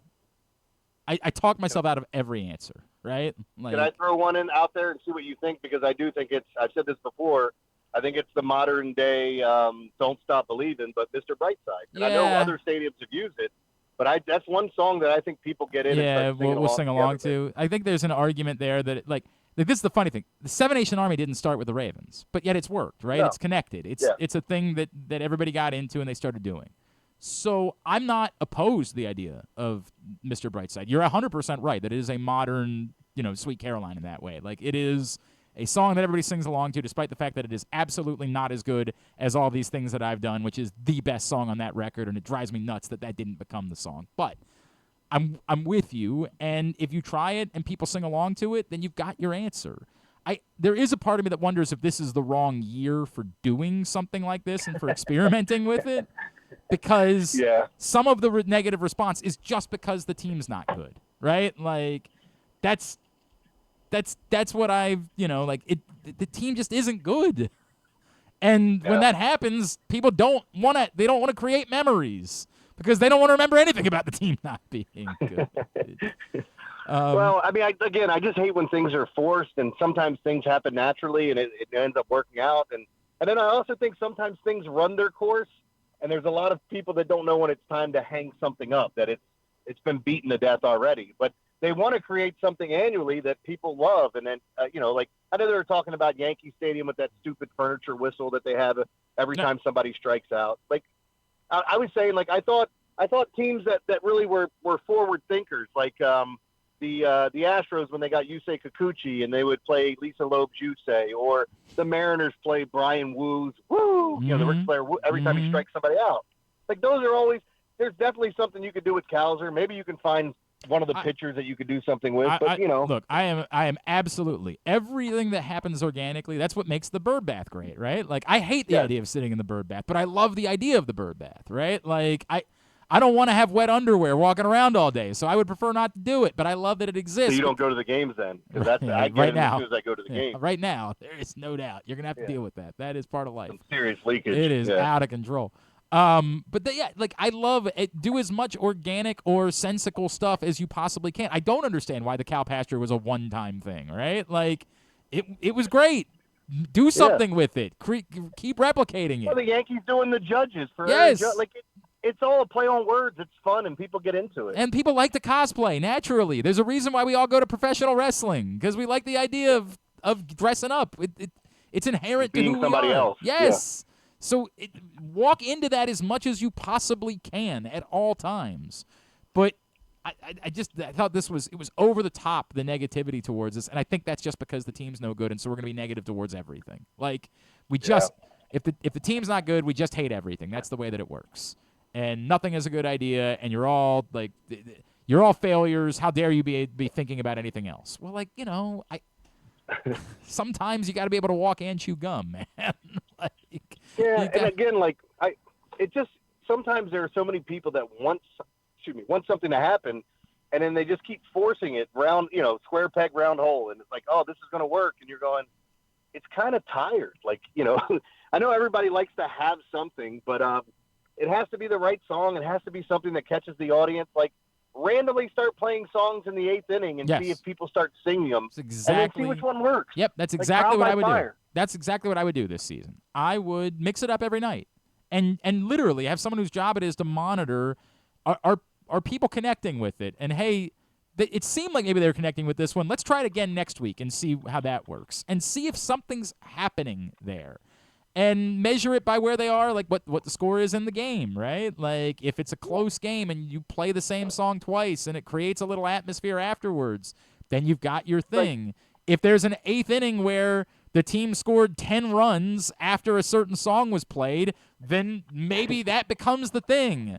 Talk about the effect of that song. This type of stuff is great. They did a nice job of capitalizing on the 22-run game where they come out the next day and it's like, hey, here's $22. That's very smart. That's very smart marketing, right? Now, it stings a little bit because the team turned around and got their brains beat in. By the way, I would have been undefeated on Saturday had it not been for the Orioles. Oh, no. I jumped all over them. The money was going in on the Rays, and it looked like a perfect spot. And, Oh, no. All right. I want to run something by you. Mm-hmm. Next week is my family's annual trip to the beach, and we've done the beach conversation way too many times. Everybody knows how I feel about the beach. Hold on, real quick. When are you guys? It's not 4th of July. It's next week. We leave on Saturday. We leave on Saturday for the beach. The 5th. Yes, correct. How long are you down there? Because I'm going down next weekend. We'll be there through Friday night. Okay, I'm coming in Friday afternoon, so maybe it's not going to work out. I was send just saying me a that text. If Margaret wanted to hang out. Exactly right. Yeah, she probably will want to see you. If I had to guess, Tell her I got edibles. Oh no! Oh no! You're never giving that girl edibles ever again. Guess who's not coming back Friday? Oh God! All right, so we, as part of our beach trip, the tradition over the years has been her dad would go camping at the beach the same week that we were at the beach in Delaware, and we would meet him and his wife for the weekend after our trip to the beach, and we would spend the second weekend with them. And they had a camper, and it was very easy. It's not my thing, but it was great. They happened to go at the same time as her aunt and uncle and her cousins and their kids, so it's a very neat family thing. For those who don't remember, my wife's father passed away in December. Yeah. her family, her aunts and uncle, or aunt and uncle and cousins, they all are still going camping. And so they said to us, would you want to still do this thing? And we said, yeah, that'd be really nice, right? Like, it would be really, it's important to me that we stay connected with her dad's family, like that. I want my kids to be around there. Like, it's the whole thing. So we are doing something that is insane. And we have a tent that we are taking with us to the beach next week. A tent? And we will be camping in a tent. Not this weekend, the following weekend at Cape Henlopen State Park. So what kind of things would you do with the family down there? Do you guys play putt-putt every year? Yeah, we do that, but like we just, there's also, we go to the beach during the day, and then we all hang out. We'll do like a campfire, and the kids bring. Yeah, because I like the idea of again, I was just brainstorming here. Yes. You guys creating a trophy, and whoever wins the annual Pop-Pops golf thing, 100%. then they get to keep it for the next year. I love that. I love that. That's tremendous. That's a great idea. Probably easier than sleeping in a tent. I understood. But it's a nostalgia. I get it, man. We've it's the come too far. This is happening. Like, we set up the tent in our backyard yesterday. That, though, for her. Yeah, look, I think it's a very good thing to do. The reality of it is settling in. When was the last time that you camped in a tent in your life? Oh, I know this answer because I hate camping. I'm the only one. You take me camping, it's going to be glamping. Like, I'm going to be staying in something. I don't want to sleep on the ground.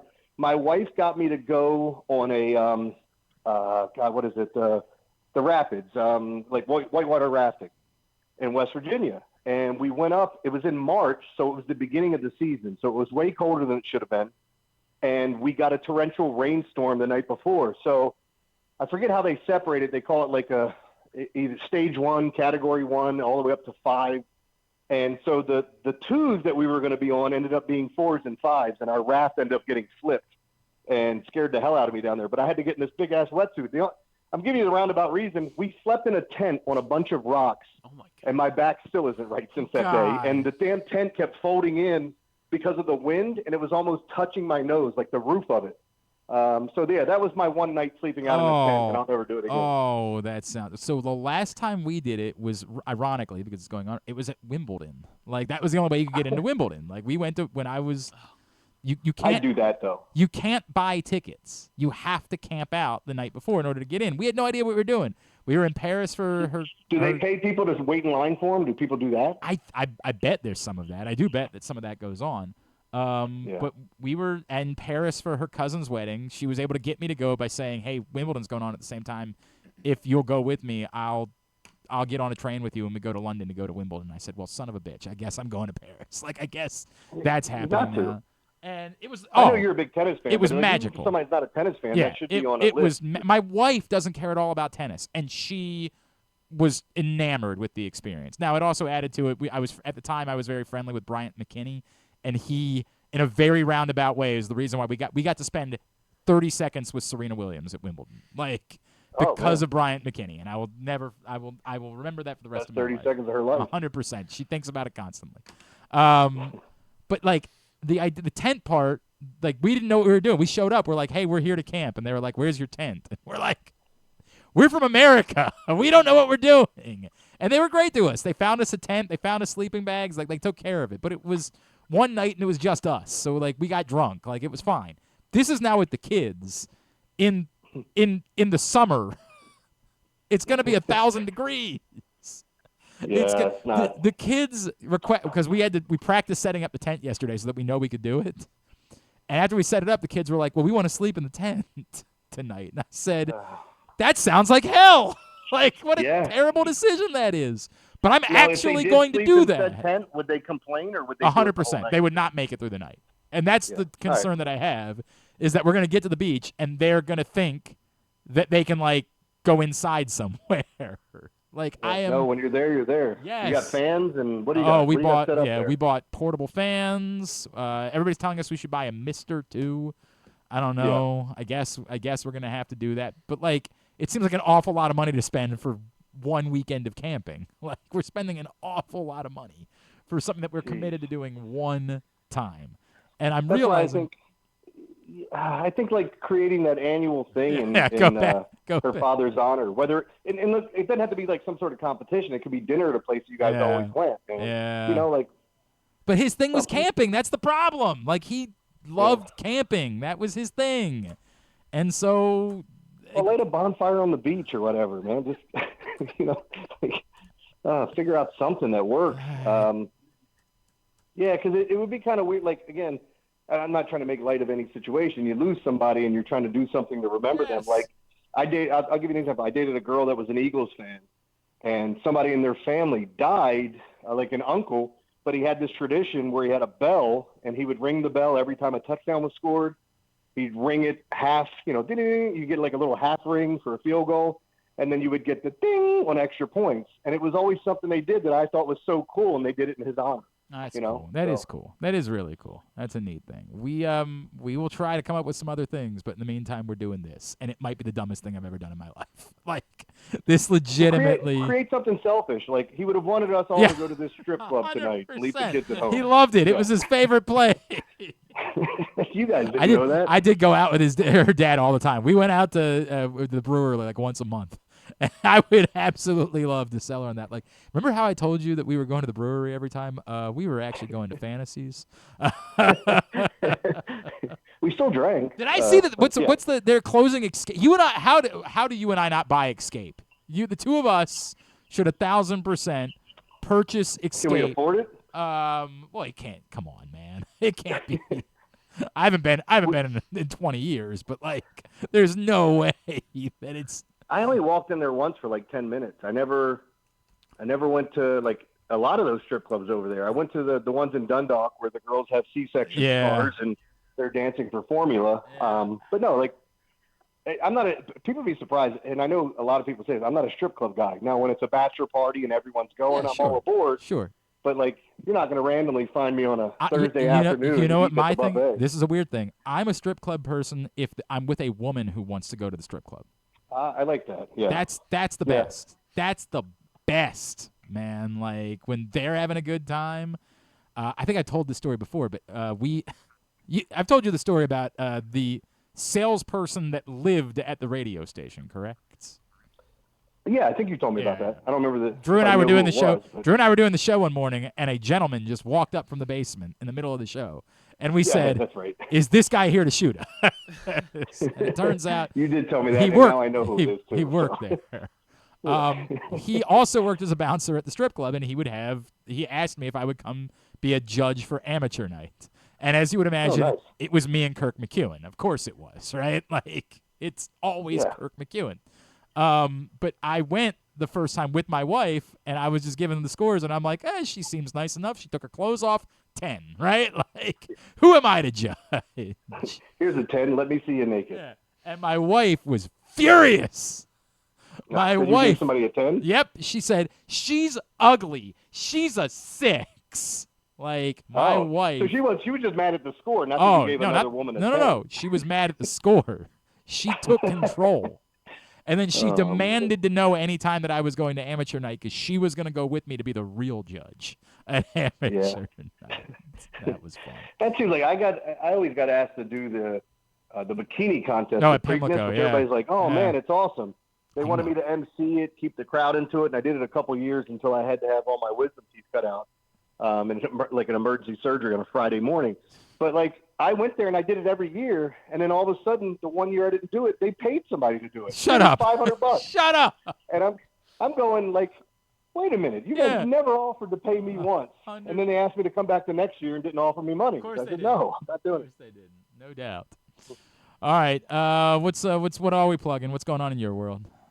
Yeah, so I mean, I've been doing a lot with pickdogs.com. I mean, I still have my website, Concrete Locks, but as I said before, you know, like I keep everything cheap on my site. They can sell things at a different price, and it makes it easier for me. And it's more exposure. So this was a good thing to do. I'm still doing, obviously, the radio station and constantly working. By the way, I saw OAR this weekend for the first time. That's cool. You went to the tailgate? That's cool, man. I can't believe I hadn't seen them before. That's weird. That's weird that you had never seen them. Yeah. But no, like, so all those things, and obviously 4th of July coming up, and maybe us crossing paths in Ocean City at some point. Yeah, we'll touch base next week. I love that. At JCon Sports, Big Bad Morning Show, Pick Dogs, and ConcreteLocks.com. Love you, pal. Appreciate you. We'll talk not next week, the following week. All right, sounds good. Sounds good, buddy. Jeremy Conn with us. Do we take a break or do we need to? You tell me. We can take a break. Let's take a break. We'll come back in. Orioles start a series in Texas with the Rangers. Mike Bacsik, former pitcher. He'll join us next. Glenn Clark Radio. Driving in Maryland? Did you know an Easy Pass from DriveEasyMD.com can save you time and money? Of course you did, because you are a thrifty driver. An antenna reads your Easy Pass transponder and automatically deducts the toll from your Easy Pass account. There, you just saved money with Easy Pass, all without slowing or receiving a notice in the mail. Well done, thrifty driver, well done. Get your Easy Pass at DriveEasyMD.com. Calling all athletes and families, don't miss Football versus Football, a free sports and wellness festival Saturday, July 19th from 10 to 6 at Baltimore Peninsula. Meet retired Ravens, other former NFL stars, and pro soccer players. Join youth sports clinics, get free health screenings, and enjoy food, music, and family fun. Powered by United Healthcare, presented by Sports Legacy Group, and supported by University of Maryland Orthopedics and 1-800-GAMBLER. Baltimore's Classic 5 golf courses make golf fun and affordable. All 5 local courses, Pine Ridge, Mount Pleasant, Forest Park, Carroll Park, and Clifton Park, are challenging and fun for players of all skill levels. Book your tee time today at classic5golf.com. Celebrate 60 years of America's favorite muscle car at Live Casino and win a new Ford Mustang. Earn entries daily and enjoy revved-up specials across our restaurants and bars all June. Cruise in Saturday, June 28th, and be one of 25 players to win cool trips, hot prizes, or a new Ford Mustang. Hit the gas at Live Casino at Arundel Mills. Must be 21. Please play responsibly. For help, visit mdgamblinghelp.org or call 1-800-GAMBLER. Gambling can be a fun and entertaining experience, but there are risks involved. If you're planning on betting on the game at the casino or on your phone or computer, know your limit, stay within it. Set a budget and a time to stop. Remember, gambling isn't a financial solution, and it doesn't mix well with alcohol or drugs. Know the risks and have a plan before you begin gambling. For free and confidential services, call 1-800-GAMBLER 24/7 or go to helpmygamblingproblem.org. The latest edition of Press Box is available now. On the cover, we celebrate the first ever Baltimore basketball player to reach the Naismith Hall of Fame as we talk to those who knew Carmelo Anthony best about how his Baltimore upbringing shaped his legendary career. Also inside, Bo Smolka profiles Ravens second-round pick Mike Green, and find our annual summer travel section with information on some of the best sporting events and activities in Maryland that your family can check out all summer long. Press Box is available for free at over 500 locations throughout the region, including 60 Royal Farm stores. Or you can read the entire issue online at PressBoxOnline.com, where you can also find great betting advice and the best daily coverage of the Orioles, Ravens, and Terps. Feeling sluggish, unfocused, or not like yourself? It could be low testosterone. At Game Day Men's Health, we specialize in testosterone replacement therapy to help men boost energy, improve mood, and regain confidence. Our treatments, including testosterone cypionate, are safe, natural, and tailored to fit your lifestyle with weekly injections or pellet therapy. Get started today with a free testosterone test and feel the difference. GameDayMen'sHealth.com. Game Day Men's Health, where men reclaim their game. Contrary to what some people believe, I actually like this guy when he sleeps. Glenn Clark, talking sports. All right, back in here on GCR as we continue along on a Monday edition of the program. And the Orioles and Rangers will get together again this week after the Rangers took 2 out of 3 in Baltimore last week. Joining us now, of course, color analyst for the Rangers on TV, former pitcher. He is Mike Bacsik, and he's back with us on GCR. Mike, it's Glenn in Baltimore. It's great to chat with you, man. Thank you so much for taking the time for us this morning. Yeah, man. Thanks a lot, Glenn. Hey, I'm going to ask you 2 questions right off the shirt. The first one is, I didn't realize you would stop doing your radio show. Is that because you were so despondent about the Luka Doncic trade that you said, I can't do this anymore, I'm out? I had I guess quit, but my contract was running out, and then I got the full-time job with the Rangers. Yeah, and so you said. I had already done that before, but it made it a lot easier. I would say I was a huge Dallas Maverick fan. I did not watch a Dallas Maverick game after the trade. Not that Luke is my favorite player of all time. Dirk is, and it doesn't even come close. I don't mind trading Luka. I understand all the negatives about Luka, but I also understand all the positives, and it was infuriating. If you're going to trade one of those guys, hell, I mean, Kevin Durant, you got more for Kevin Durant. You got more for Desmond Bain. I mean, that was a joke of a trade. And then Nico is just so arrogant, who's the general manager of the Mavericks. He's acting like this was the plan all along now. Right, yeah, we were definitely going to get Cooper Flag. Definitely the way that was going to work out. Yeah. All right, now the other question is, and I say this knowing the Orioles are worse. They are not good and more of a disappointment. And they just obviously lost 2 out of 3 to the Rangers at home last week. But I asked this question because I was sitting down with some friends to watch the game last Monday night, and they said, well, the Rangers are good, right? And I was like, well, the funny thing is they should be, but like they're like, why aren't the Rangers better than they are? Why is a team that's still just 2 years removed from the core that won a World Series and on paper like has players that, like what is it? Why hasn't it all been able to be put together over the last couple of seasons? Well, the hitting this year is horrible. Yeah. The starting pitching is good. And maybe good's too not strong enough of a word. The starting pitching has been pretty much great. Yeah. The bullpen has been good. The hitting is horrible. I mean, absolutely horrible. And so then you say, well, overall, what? Well, we have Corey Seager. He's hit 3 home runs in the last 3 games. He's gotten hot. But Corey Seager just got over 20 RBIs yesterday. Like 20 for the whole year. That is wild. He just hit his 10th home run. So he's had a disappointing year with injury. Josh Young, right now, Josh Young's an easy out. Now, I know he hit a home run the other day against Baltimore, but Josh Young is an easy out. Adolis Garcia is right now an easy out. So think about the playoff run, especially I know it was a sweep against Baltimore. It was a quick series. But, Josh Young, Adolis Garcia, those guys played huge roles in the run for the Rangers. Right now, like they're easy to pitch to. Jonah Heim had a career year in 23. He's not really coming close to that. So those are 3 guys I'm naming off the bat. You picked up Jock Peterson to be a major weapon. I would love to know. I need to look this up. The Rangers have to have the worst DH situation in all of baseball, and it's not anywhere close. And then Jake Berger was picked up, and he hasn't been very good either. He's hurt right now. So you just look at that. I think I've just named 5 guys, right? Marcus Semien got off to a horrible start. He had a really nice month of June. But, I mean, it's pretty much everybody. The only guy that you can say, oh, man, he's exceeding expectations is Josh Smith. Right. Well, it's not like Josh Smith is Aaron Judge or Shohei Ohtani. He's just exceeding the expectation of what you have for Josh Smith.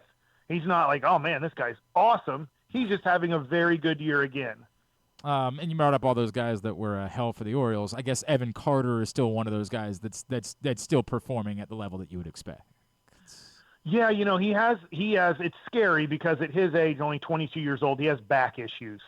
But when he's been healthy, for the most part, last year he wasn't healthy at all. He's been solid. He's not batting over 300. He's maybe not on that September-October run that he had in 23, but he's been solid. He's been a solid player when healthy for the Rangers.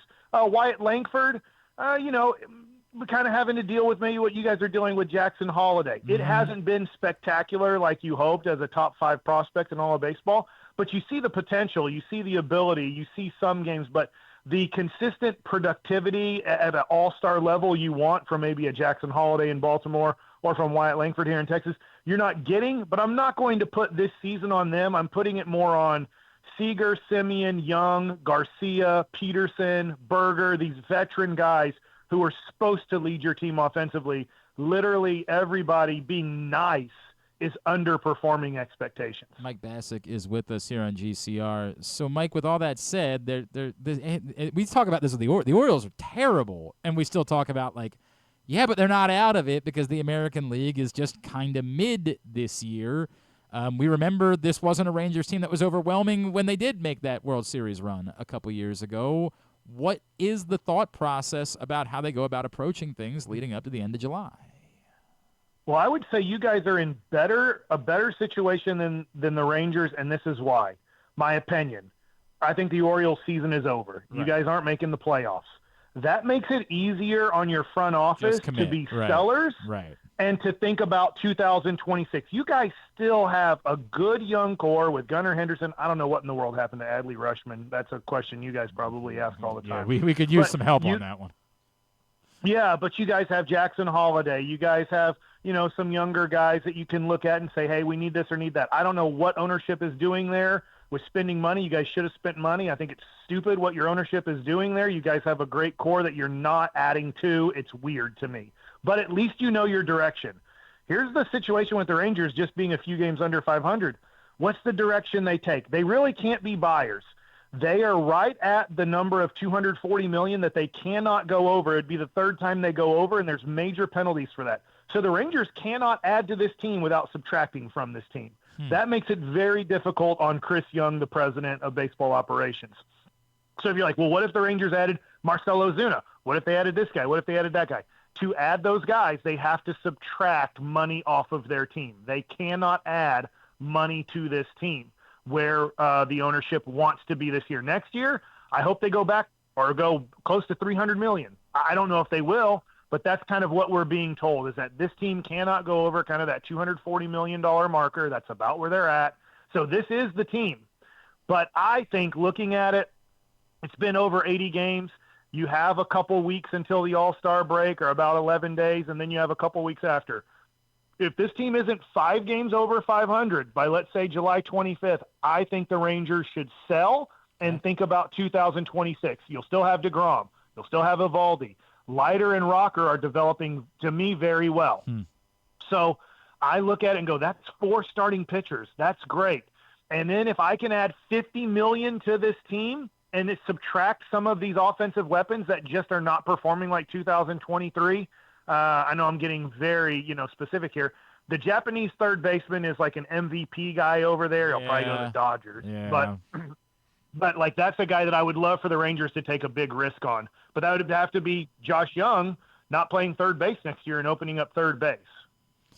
Wow. This is because this actually will dovetail into something else I wanted to talk about with you, Mike, because there's a lot of conjecture about Bruce Bochy's future and Skip Schumaker being there. And that's interesting to us because in Baltimore, we're going to need a manager, and Skip Schumaker appears to be the top name on everybody's list of who's the best manager available. Are you convinced that Bruce Bochy is definitely back next year, that he's thinking about that they have a succession plan in place? Like, what? We haven't been able to nail this down as to whether or not, like, I'll talk to people around baseball and say the Orioles should hire Skip Schumaker today, and then somebody else will say, you can't hire Skip Schumaker. He's replacing Bruce Bochy next year, right? Like, what does that look like internally, and is that impacted by whatever decisions that the team might make at the deadline and then moving forward? Man, those are all great questions. So here's my thought process. Will Venable, I thought, was going to be the successor, but then he took the Chicago White Sox job. Skip looks like he could be. His son is a junior and a top prospect in high school. He has committed to TCU, which is about a 15-minute drive from where the Rangers play. I don't know. Now, Skip, obviously, he's not around the team a lot. I see him a little bit. We played on Team USA, the Olympic qualifying team in 2006 in Cuba. So I know him pretty well. I say hi to him. I haven't seen him at the park a lot. I've seen him there a little bit. So he's not living here. So he's living, I believe, in his home in California. That's interesting. Okay. And then he comes here a little bit. I think I don't know this. I think he would be available, and I think Baltimore, as long as he liked your front office. Yeah. Because he had a great job in Miami, and he was like, no, you guys took away the general manager that he loved and that they had a great relationship with. They didn't want to get rid of Skip. Skip's like, I'm leaving. This is not a good situation. So he's only going to manage in a good situation. I don't know about Bruce Bochy. I will say this. I think he's a lifer. I don't think he wants to leave the game of baseball.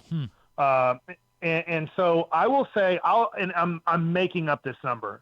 I'll just say there's a 75% chance he's back with the Rangers. But to your point, I have heard, is Bruce going to manage next year? Does he want to keep doing this? If the Rangers, let's say, end up being sellers at the deadline and they play 10 games under 500 this year, does he want to come back to the Texas Rangers? Like, he wants kind of more of a win situation. So then Ray Davis, the owner of the Rangers, and Chris Young would have to convince him maybe, hey, I know we're selling these players right now, but we are going to get to $300 million next year and put together a team that we think can win, because we understand that this team offensively can't win, and we have to redo the offense.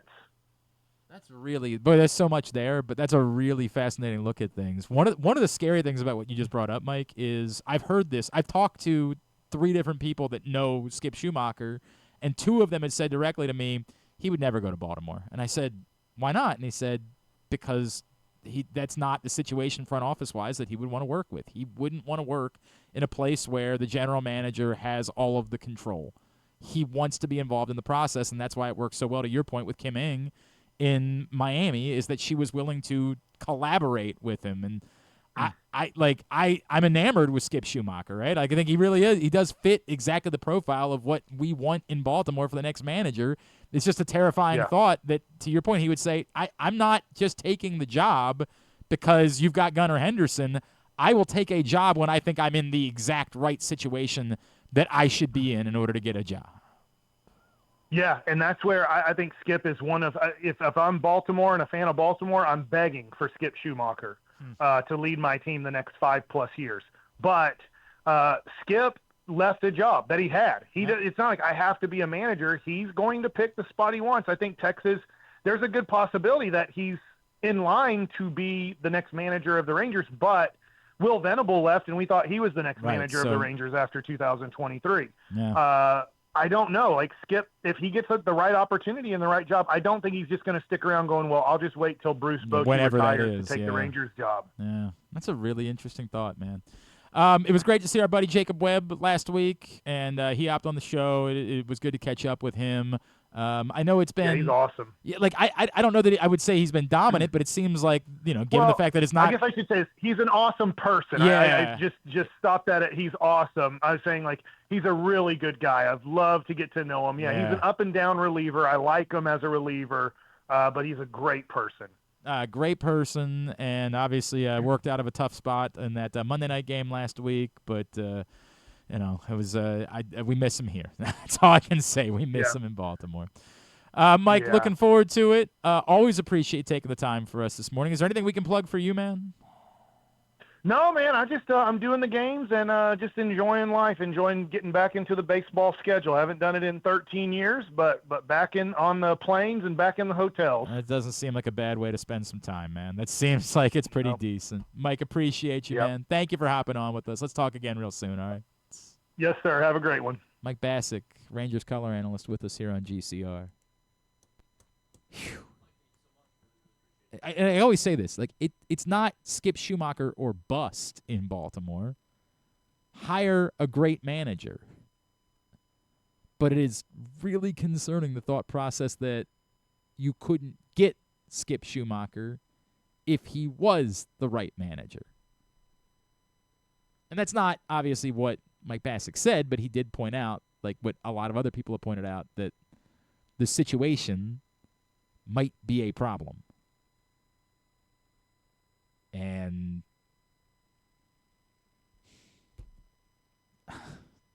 that can't be okay. Like, it just can't be okay. It shouldn't be okay no matter what. It definitely can't be okay with a general manager that, again, being as blunt as possible, hasn't accomplished anything. You win a World Series as a general manager and you try to flex your muscle a little bit, like, okay, you got the equity of having won a World Series. Doesn't mean we're going to agree with everything you do, but... Yeah, you've proved that. Yeah, you do get the fallback that matters. General manager that we're not exactly sure about the direction of the team at the moment, and that structure is the reason why you can't get a manager that might be a good fit, if true. That does not work. That is not okay. That's unacceptable. Again, I'd like to hire Skip Schumaker today, with all due respect to Tony Mansolino. Today. And as a lot of people pointed out, maybe the correct timing for that is the day after the trade deadline. Like, get whoever's not going to be a part of it moving forward is gone. Everybody that's left is now part of the thing, and that's not a guarantee, right? Because now we don't even know if you're going to be able to trade Zach Eflin. This really is incredibly complicating. The timeline for Zach Eflin's return, what his trade value will be at that point versus is it worth rolling the dice on a 1-year qualifying offer and maybe he takes it, and if he can find the version that we saw last year, then that's not a bad thing for 1 year. Or if he still gets an offer somewhere else, then at least you're getting the high-level compensation pick. And considering how bad Zach Eflin's looked and that he won't have pitched for a few weeks, I mean, I don't even know what the timeline is for Zach Eflin to return. I mean, at this point, the way things go, I'm just not expecting it. Yeah, I don't assume he's going to pitch again before the deadline. That's why I don't think you can. I don't think you can trade him. What's his ERA now? 6? Like, is that like what it is? Yeah, I mean, basically, right. No, if you want to say somebody will still offer you something, right? But, I mean, I guess you might as well. Or if he was healthy, he would have the opportunity. In a world where maybe he's back in 3 weeks and he can make 2 starts before the deadline, and like he looks better in those 2 starts. Like these are all really This is incredibly complicated timing for Zach Eflin to get hurt, man. It was already going the wrong way. Now it's essentially nothing. But maybe it makes all of this easier because maybe you're just saying, well, this confirms that the play here is to extend the qualifying offer, and the return that we'll get if he doesn't take it is better than... Got it, because they get a CB. Is that what? Yeah, it's a pick in the 30s, something like that. That is pretty... Maybe in the 40s. I don't remember exactly where it is. Okay. But the return... Take Skip Schumaker's son so that... Yeah, that'll get him. Yeah. That'll be better than the return that you would get at the trade deadline, right? Like that's the thought process. Maybe this does make that easy. Some people thought that was like a month ago. Some people thought that was something they should consider anyway. Maybe that makes it an easier decision at this point. Might make it the only decision. I don't know. God, terrible timing. All right, let's wind down. Let's get a tidbit. Tidbit is brought to you today. Oh, you know what? I was not able to make it to the. Did you? You're still on the. Oh yeah, I didn't look. All right. For that reason, that's the only reason I didn't look. That's I the only wanted reason to share them on the show. Yeah. Maybe I should start looking and tell you I don't look. And well, I don't. On Mondays, I really don't put them in that thread. Oh, okay. But I couldn't make it on. Oh my God, we had the Saturday was the Trivia World Series. Yes. It was also my son's birthday party. Now my son's birthday was a month ago.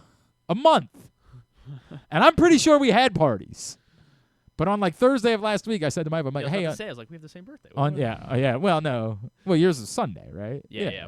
His party was Saturday. So anyway, the moral of the story is I share a birthday with Emmanuel Rivera. I found that out. Who? Emmanuel Rivera. Oh, look at that. Orioles legend. And Gunner, of course. That's right. Yesterday was Gunner's birthday. So I was like, hey, I got the trivia championship on Saturday. I got to see if I had more hits in my game than Gunner did yesterday. How many hits did you have? I had 2 hits yesterday. Oh, boy. Yeah. Gunner only had 1. Throwing down the bum. Yeah, I went 2 for 3. I went 2 for 3. He went 1 for 4. Sucks. And did you inform Livy of that? No, I guess I should let her know. Maybe you should let her know. Also, by the way, Gunner Henderson. Yeah, I'm probably the best baseball player to be born on June 29th. This is what. Almost no doubt. Yeah. Almost no doubt that that's true. Almost definitively the best. And as I said to Livy, I'm not trying to suggest that you are looking to steal her away from her man. No. You just want to hang out at a baseball game. Yeah, exactly. Whatever happens, happens. That's the way that it works. Exactly. If she comes from that conversation and says, maybe I've made a mistake in the direction that I've gone in my life. That's just kind of, just how it goes sometimes. So the trivia final, I say to my wife, hey, trivia final. She said, too bad. Sam's birthday party. I said, say what now? Now, this happened last year. This is the birthday party for his school friends. Oh, okay. All right? Got it. So he gets like 4 birthday parties. Apparently one was for his baseball team. Yeah, my God, there couldn't be more birthday parties. Graham's side of the family. Yeah, exactly right. And I said, it's his school friends. He doesn't give a rat's ass if I'm there. I show up, I wave my little hat, I'm Jimmy Dugan, and then I dip out, right? Like, I'm gone. Gonski. She said, well, you better ask him. She definitely poisoned the well. She 1,000% went to Sam and said, tell your dad you want him at the party. So I go and ask Sam. I'm like, hey, buddy, you're going to be hanging out with your school friends. You're saying there was some collusion involved? You don't care if I'm there. I want you to be there. Oh. Well, that's so sweet. So I say to the boys, I'm like, hey, I'm going to have to show up. I'm going to stay for a little while, but I think at some point he's going to recognize it's okay, and I'll probably be late, but that's the way it's going to go. Oh, there was an incident. At the party or at the pool. Oh, okay. The food was not ready when we were told it was going to be ready, and Mrs. Clark turned into a demon. Oh, my goodness. A demon. And then it was, how dare I leave in the middle of this crisis? You're like, well, there's no food here. I gotta go eat. Now, it happened to be that the trivia finals were in Columbia, home of Game Day Men's Health, GameDayMen'sHealth.com. And so, on screen as we said it too. And so, Perfect. if I didn't get out by I was not.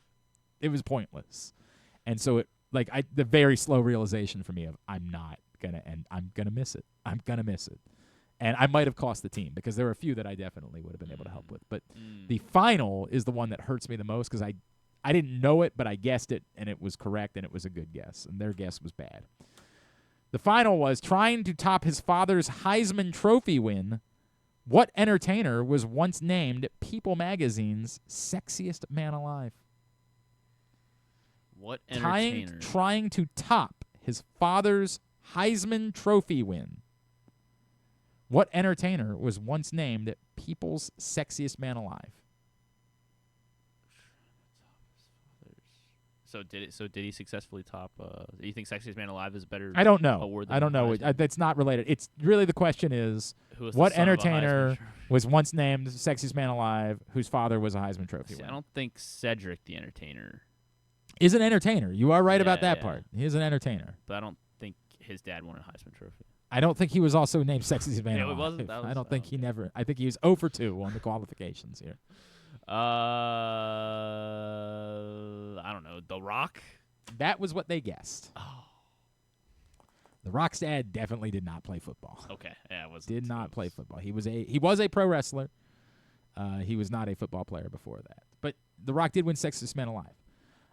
For what it's worth, I got this, but I did not know with certainty that he had been named sexiest man alive because in my life he's perpetually been 56 years old. Since as long as I've been aware of this person has been 56 years old. Turns out he's now 73. Jeez. Who knew? When did Sexiest Man start? What's that? When did Sexiest Man Alive start? I don't know when they started Sexiest Man Alive. But and he won it. Mark Harmon's dad, Tom Harmon, was a Heisman Trophy winner at Michigan. And you would have got this? I would have gotten it. I would have gotten it. I mean, it's what I said back. I'm like, I assume it's Mark Harmon, but I don't know that he ever won Sexiest Man Alive, and I don't know what year it was. Mark Harmon was Sexiest Man Alive. I don't know if I know who Mark Harmon is. He's from NCI. Like, the moment you see him, you're like, oh, that guy. Right. I'm familiar with him. Mark Harmon. He was Sexiest Man Alive in 1986. Oh, wow. Good for him. So it certainly predates me. That's why you wouldn't have got that one. I'm telling you Mark Harmon has looked exactly the same at every moment of my life. Did anyone in the bar? I know. Yeah. What the hell? It's a pretty common knowledge that Mark Harmon's dad was a Heisman Trophy winner. Like, they've done segments about it. You would have gotten it or you wouldn't have? I definitely would have gotten it. Oh, you definitely would have. I wouldn't have known it was the answer, but like when we were debating what we were going to guess, 1,000% I would have ruled out The Rock, and I would have said we're going with Mark Harmon because Mark Harmon actually made sense. The only part that I didn't know was whether or not he had ever been Sexiest Man Alive, and turns out he had. The other one, this one, I didn't do as well as I expected I would do with this. This one was very difficult. I give them credit for this. This was good. The other one was what 5 quarterbacks were drafted in the top 5 overall of the NFL draft and started and won a Super Bowl with the team that drafted them. Okay. What 5 quarterbacks were drafted? Top 5 overall. Okay. and they went on to start and win a Super Bowl for the team that drafted them. Top 5 overall. Jeez. I thought I knew 3 immediately. It turns out I only knew 2 immediately. I ultimately only got 3. I got 3 of the 5. Peyton and Eli. Those are the first 2 names that I gave. Yeah. Only one of them is correct. Oh, God. Eli was in the top 5. Damn. No, Eli was number 1. When was Peyton drafted? Eli, you will forget, Oh, my God. was drafted by the Chargers and traded to the Giants. And as soon as I said it, I was like, wait a second, because I wrote it down. I said, well, the obvious ones are Peyton, Eli, and the third name that I'm not going to give you yet.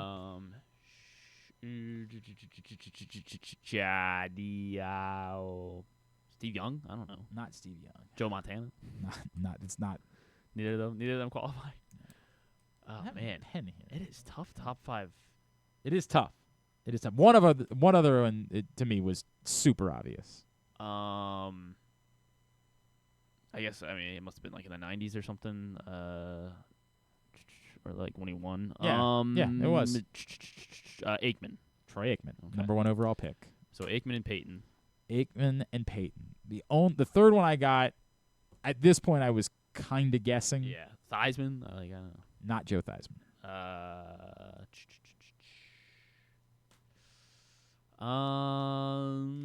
Bradshaw? Terry Bradshaw was the third one that I got.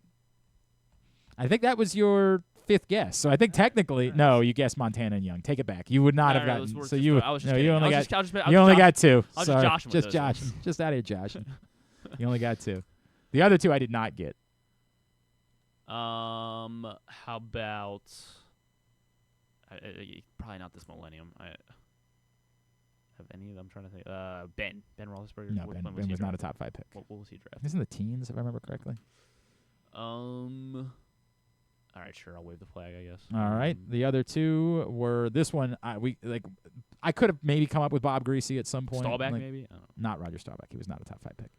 I Greasy. might have come up with Bob Greasy at some point. Ben Roethlisberger was the 11th overall pick, and Jim McMahon was apparently the other one, which is a wild one because he wasn't even that great of a quarterback. But Jim McMahon was the other one on the list. Jim McMahon was the 5th overall pick of the Bears in 1982. So there you go. Those are the 5. Now, did you have something? Because it's 12:31. Yeah, I did. I guess. I can save. I don't know. I'll just make it. I'll shorten it.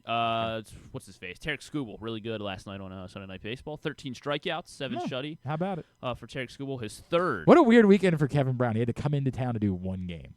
Yeah, I know. Did you notice that? I did. I was like, they had it was Apple on Friday night, Yeah. and then Kevin was there on Saturday, and then he had to go do the StatCast for Sunday Night Baseball on Sunday, so he wasn't there for the Sunday game. So he came into town to do 1. I think Kevin lives here now, so I take that back. I think he lives here now. So he came home to do 1 game. Where does he do the StatCast? Do they do that on site? I think they do it in Connecticut. Yeah. Okay. I think they do it in Connecticut. So Tarek Skubal. So yeah. So Kevin Brown was watching that. Tarek Skubal shoving 3rd. Only his 3rd 13 strikeout game, but it did make me beg the question: who has the most? 13 strikeout this games. year? All time. All time. Okay. I need a pen that actually works. There were 7 guys that have done it 20 times, but they're the top Give me 2. a pen. The top Give 2, me a pen that works. Top 2 are far and away the. What happens to all of our pens around here? This one, make that one work. Roger Clemens is definitely on this list. Yes. Thank you. 26. 26 13 strikeout How games. about He's 4th. There's 3 guys with more. Wow. How about Nolan Ryan? Nolan Ryan is number 2 with 56. That's really stunning. 30 more 13 strikeout games than Roger Clemens. That's really stunning. And he's 2nd. Wow. Okay. How about... What did you do this thing? I don't know. About Nothing around here how about works. Randy Johnson? Randy Johnson would be number 1, I think. He's number 1? Yeah. Okay. There we go. It's working. What the hell happened over there? I just got a good, soft you got pen the touch. feathery touch? 69. Hey. 13 strikeout games for Randy Johnson, 13 more than Nolan Ryan, who's number 2 on the list. And then Nolan Ryan has 25 more than the guy who's 3rd on the list between Nolan and Clemens. Sandy Koufax. Sandy Koufax is 3rd, yes. Randy, Nolan, Sandy, Clemens, and then I feel pretty good about myself that I got. Yeah. And then it helps that they're like the greatest pitchers of all time. And then there's 3 other guys with 20. Oh, son of a bitch! I still have to guess more guys. I don't know. Steve Carlton. No, not Steve Carlton. Only 16 for Steve. Bum. Yeah. Sucks. Bob Gibson. Not Bob Gibson. Only 16 for Bob Feller. Not Bob Feller. None of the Bobs. Justin Verlander. Not Verlander. Max Scherzer. Yet. Not Scherzer. Yet. Scherzer's at 18, so he's right on the outside. Verlander's at 10. Boy, I was doing so well here on this one. I really want to retire after my first 4. Maddox. Mm-mm. Pedro. Yes. Huh. 23 for Pedro Martinez. It's funny because both Pedro and Koufax had shorter careers, right? Mm-hmm. They're just that good. One of them is active. I guessed Verlander, and I guessed Scherzer. Kershaw. Nope, 15.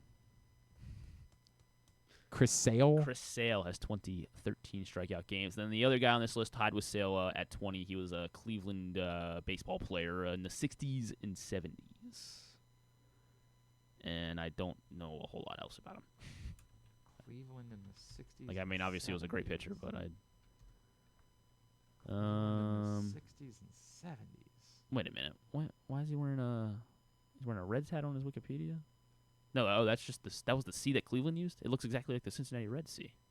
No, he was with Cleveland from 61 to 71, and then 3 other teams. I mean, the only person I get is Sam McDowell. Yep, Sam McDowell. Okay, I would never have gotten Sam McDowell. I wasn't sure.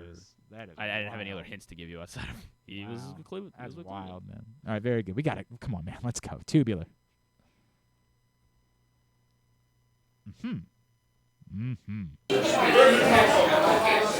Okay, everybody, it's going to be quick today. What was the main focus today, Coach? Fundamentals, ball control. It's always huge. Any early thoughts on the competition this year? Well, look, this is the best of the best players in the world. It's going to be an amazing tournament. Tournament? Yeah, the BMW Championship at Caves Valley. What are you guys talking about? All they ever ask me about is football. All they ever ask about is football, those jerks. Just asking about football, the football coach. It's ridiculous. All right, here's what's coming up. Jerry. Yeah, mostly Jerry. Here's what's coming up to totally tubular-wise. Trevor Rogers, Patrick Corbin, 8:05 tonight for first pitch between the Orioles and Rangers on Masson. Wimbledon continues. Carlos Alcaraz. Whoa, Fognini. Fabio Fognini pushing him to 5 sets. He's that short guy, too? Yeah, he's Or shorter. is that No, you're Berrettini? thinking of Berrettini. No, Berrettini's tall and handsome. You're thinking of Who am I thinking of? Argentinian guy, I think. Oh, Diego Schwartzman is who you're thinking of. Yeah, He's Diego very Schwartzman. short. Yes, he's very short. He's very short. Him when he played Riley Opelka one time. That was That's hilarious. no doubt. But yeah, this was unexpected, and also Fognini in like the first set had a leg injury. So this is really weird. Alcaraz not right now. I haven't been able to watch because I've been doing the show. But Alcaraz in a 5th set with Fabio Fognini. Is Emma Raducanu gonna have to break up with him after? Might have to think about it. This actually, they're just really good friends. So never mind. Oh, is that all it is? That's what she said. Oh, okay. She said she's really good. Yeah, friends. Francis Tiafoe already a winner today. FS1 Giants Diamond. By the way, coverage on ESPN and ESPN Plus for Wimbledon. Giants Diamondbacks 9:40 on FS1. MLB Network Padres Phillies 6:35. The free game on MLB TV is Reds Red Sox at 7:10. FIFA Club World Cup continues. Man City and Al Hilal 9 o'clock on TBS. DAZN for Inter and Fluminense at 3 o'clock. Netflix for WWE Monday Night Raw at a very special time, 6 o'clock tonight. They're starting. They're in, Hell's Night of Champions. No, not they're in Pittsburgh tonight. Oh. They are taping SmackDown afterwards so that nobody has to work on the 4th of July. Because that's nice. Friday night is 4th of July, so they're taping both. So does everyone in the crowd have to sign an NDA or? No, there will be spoilers everywhere, everywhere. But they're counting on you watching anyway. Or that probably means it's going to be kind of a lame show on Friday. They're not going to do anything. They never do anything like very explosive on a tape show. Gotcha. So. Yes? No. No? Nothing? It's the season 1 finale of Yes Chef. Did not. I did finish The Bear. Finish The Bear. Huge comeback season from the Bear. Not going to happen. Huge comeback season from the Bear. I watched. Actually, I watched a couple things this weekend. I still have it wasn't flawless, but my God, from dreadful, unwatchable a year ago to this was a season, man, and a wild turn at the end. Wild turn. Great season to the Bear. Congrats to the Bear. Congrats to the Bear. Big ups to the Bear. Thank you. 2, I watched Friendship. Weird. It's Tim Robinson. I There's nothing weird about it. I know. But you kept wanting there to be a little more slapstick in there. I think you're right. And it never came. It's still... So what, you saw it in theaters? No. A buddy of mine rented it on... okay. I guess on demand or whatever. I do think the theater experience was probably, I think everybody laughing their asses off at every little. But I don't know what show. all you'd be. I mean, it was just every little thing. It's just his mannerisms, it's that's what it is. Super Tim. It's a Tim Robinson movie. Yeah, is yeah. exactly what it is. It was like if I think you should I think you should leave sketch was kinda, just kind of the same. yeah, You're just like it's the same guy and it's a movie now. It's so weird. It's so weird. I didn't hate it though. It was hilarious. It was fun. It just I think that works for like shorter doses. I'm not sure for a movie it's the best vehicle for. I did see F1 this weekend. Oh, did you? F1 was incredible. I loved it. That might be the play for if there's a rainy day at the beach next week. That might be what we're holding off for. Yeah, F1. F1 was phenomenal. I mean, Brad Pitt. Everybody's raving about Javier Bardem in F1. Oh yeah, he was good. Yeah, he was very good. He acted his butt off. Yeah. So I would like to see F1. I think you're gonna hate it because it's very dramatized. Obviously, there's no passing in real F1. Oh, in this they're actually racing. So it's like I don't pretend that I like F1. I don't do the bit that everybody else does. Okay. I don't give a rat's ass about F1 whatsoever. I just wondered, is it a good movie? It was a great movie. Right. I thought it was. Right. I'll enjoy that. I typically have to go to the bathroom, once during a movie. I made sure or at least get up to refill my popcorn. I didn't want to get up for this. This is the thing about there was no tennis this weekend and the Whip Snakes didn't play, so it was just the Orioles, right? If the Orioles weren't playing, I had nothing. So I also watched The Last Showgirl this weekend. Oh, how was that? It's compelling. That's the Pamela. The one that she got all the critical acclaim for and was nominated for, and deservedly so. She wasn't Julianne. No, who else? Not Julianne Moore. Brenda Song is really? in it. Oh, Jamie Lee Curtis is who you're thinking of. Jamie Lee Curtis was in it, and Batista plays the male lead, and it's a really well-made movie. It's really good. I did enjoy The Last Showgirl. So now I won't be able to watch anything for the next couple. Well, that's not true. At night, there's nothing else to watch. The Orioles, and then nothing after that. So we'll see. All right. That's it? Yeah, there's nothing on sports-wise. I think all the late nights are They're off off this week, for too. 4th of July. Yeah, so it's going to be a slower week. Something comes out. I think the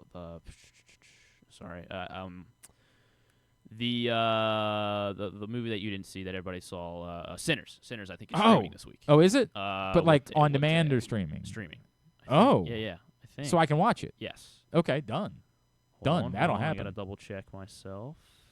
Yep, HBO Max on Friday. Okay, love it. Yeah, love it. It's really the only big one. The rest of the week's kind of done. My buddy rented or whatever Friendship and then showed me how I could watch it, and I was like, oh, cool. So I did. All right, very good. Thanks today to Mike Bacsik. Oh, Thanks Heads of State, of course. Yeah. John Cena and can't miss that. Idris Elba. Yeah, sure. Thanks to Mike Bacsik. Thanks to Steve Johnson. Idris, the co-star and Jeremy Conn. We'll get it all up in the greatest hits section of the Ghost tab at Glenn Clark Radio. Tomorrow, why did I even ask? All our normal Tuesday things. Why did I even ask? We don't have any of those anymore. We have none. I think Evan Brown, Loyola golfer who qualified for the PGA event last week, although unfortunately missed the cut. I think he is going to join us and tell us about his experiences playing on the PGA Tour and stuff and things tomorrow on the show. Stuff and things. Thanks to everybody at PressBox, all of our great sponsors and partners, Game Day Men's Health, Maryland 5-Star Live Casino and Hotel, BMW Championship, Crown Trophy, Easy Pass, Baltimore's Classic 5 Golf Courses, HelpMyGamblingProblem.org, Cost us in. Maryland Sports, your local Toyota dealer, buyatoyota.com. Don't forget, tickets on sale for the Maryland 5-Star, Maryland5star.us with the number 5. Thanks to Griffin at Griffin_Bass. Follow us, Twitter, Instagram, and TikTok at Glenn Clark Radio. Have a great Monday evening. Go Birds, Duke sucks.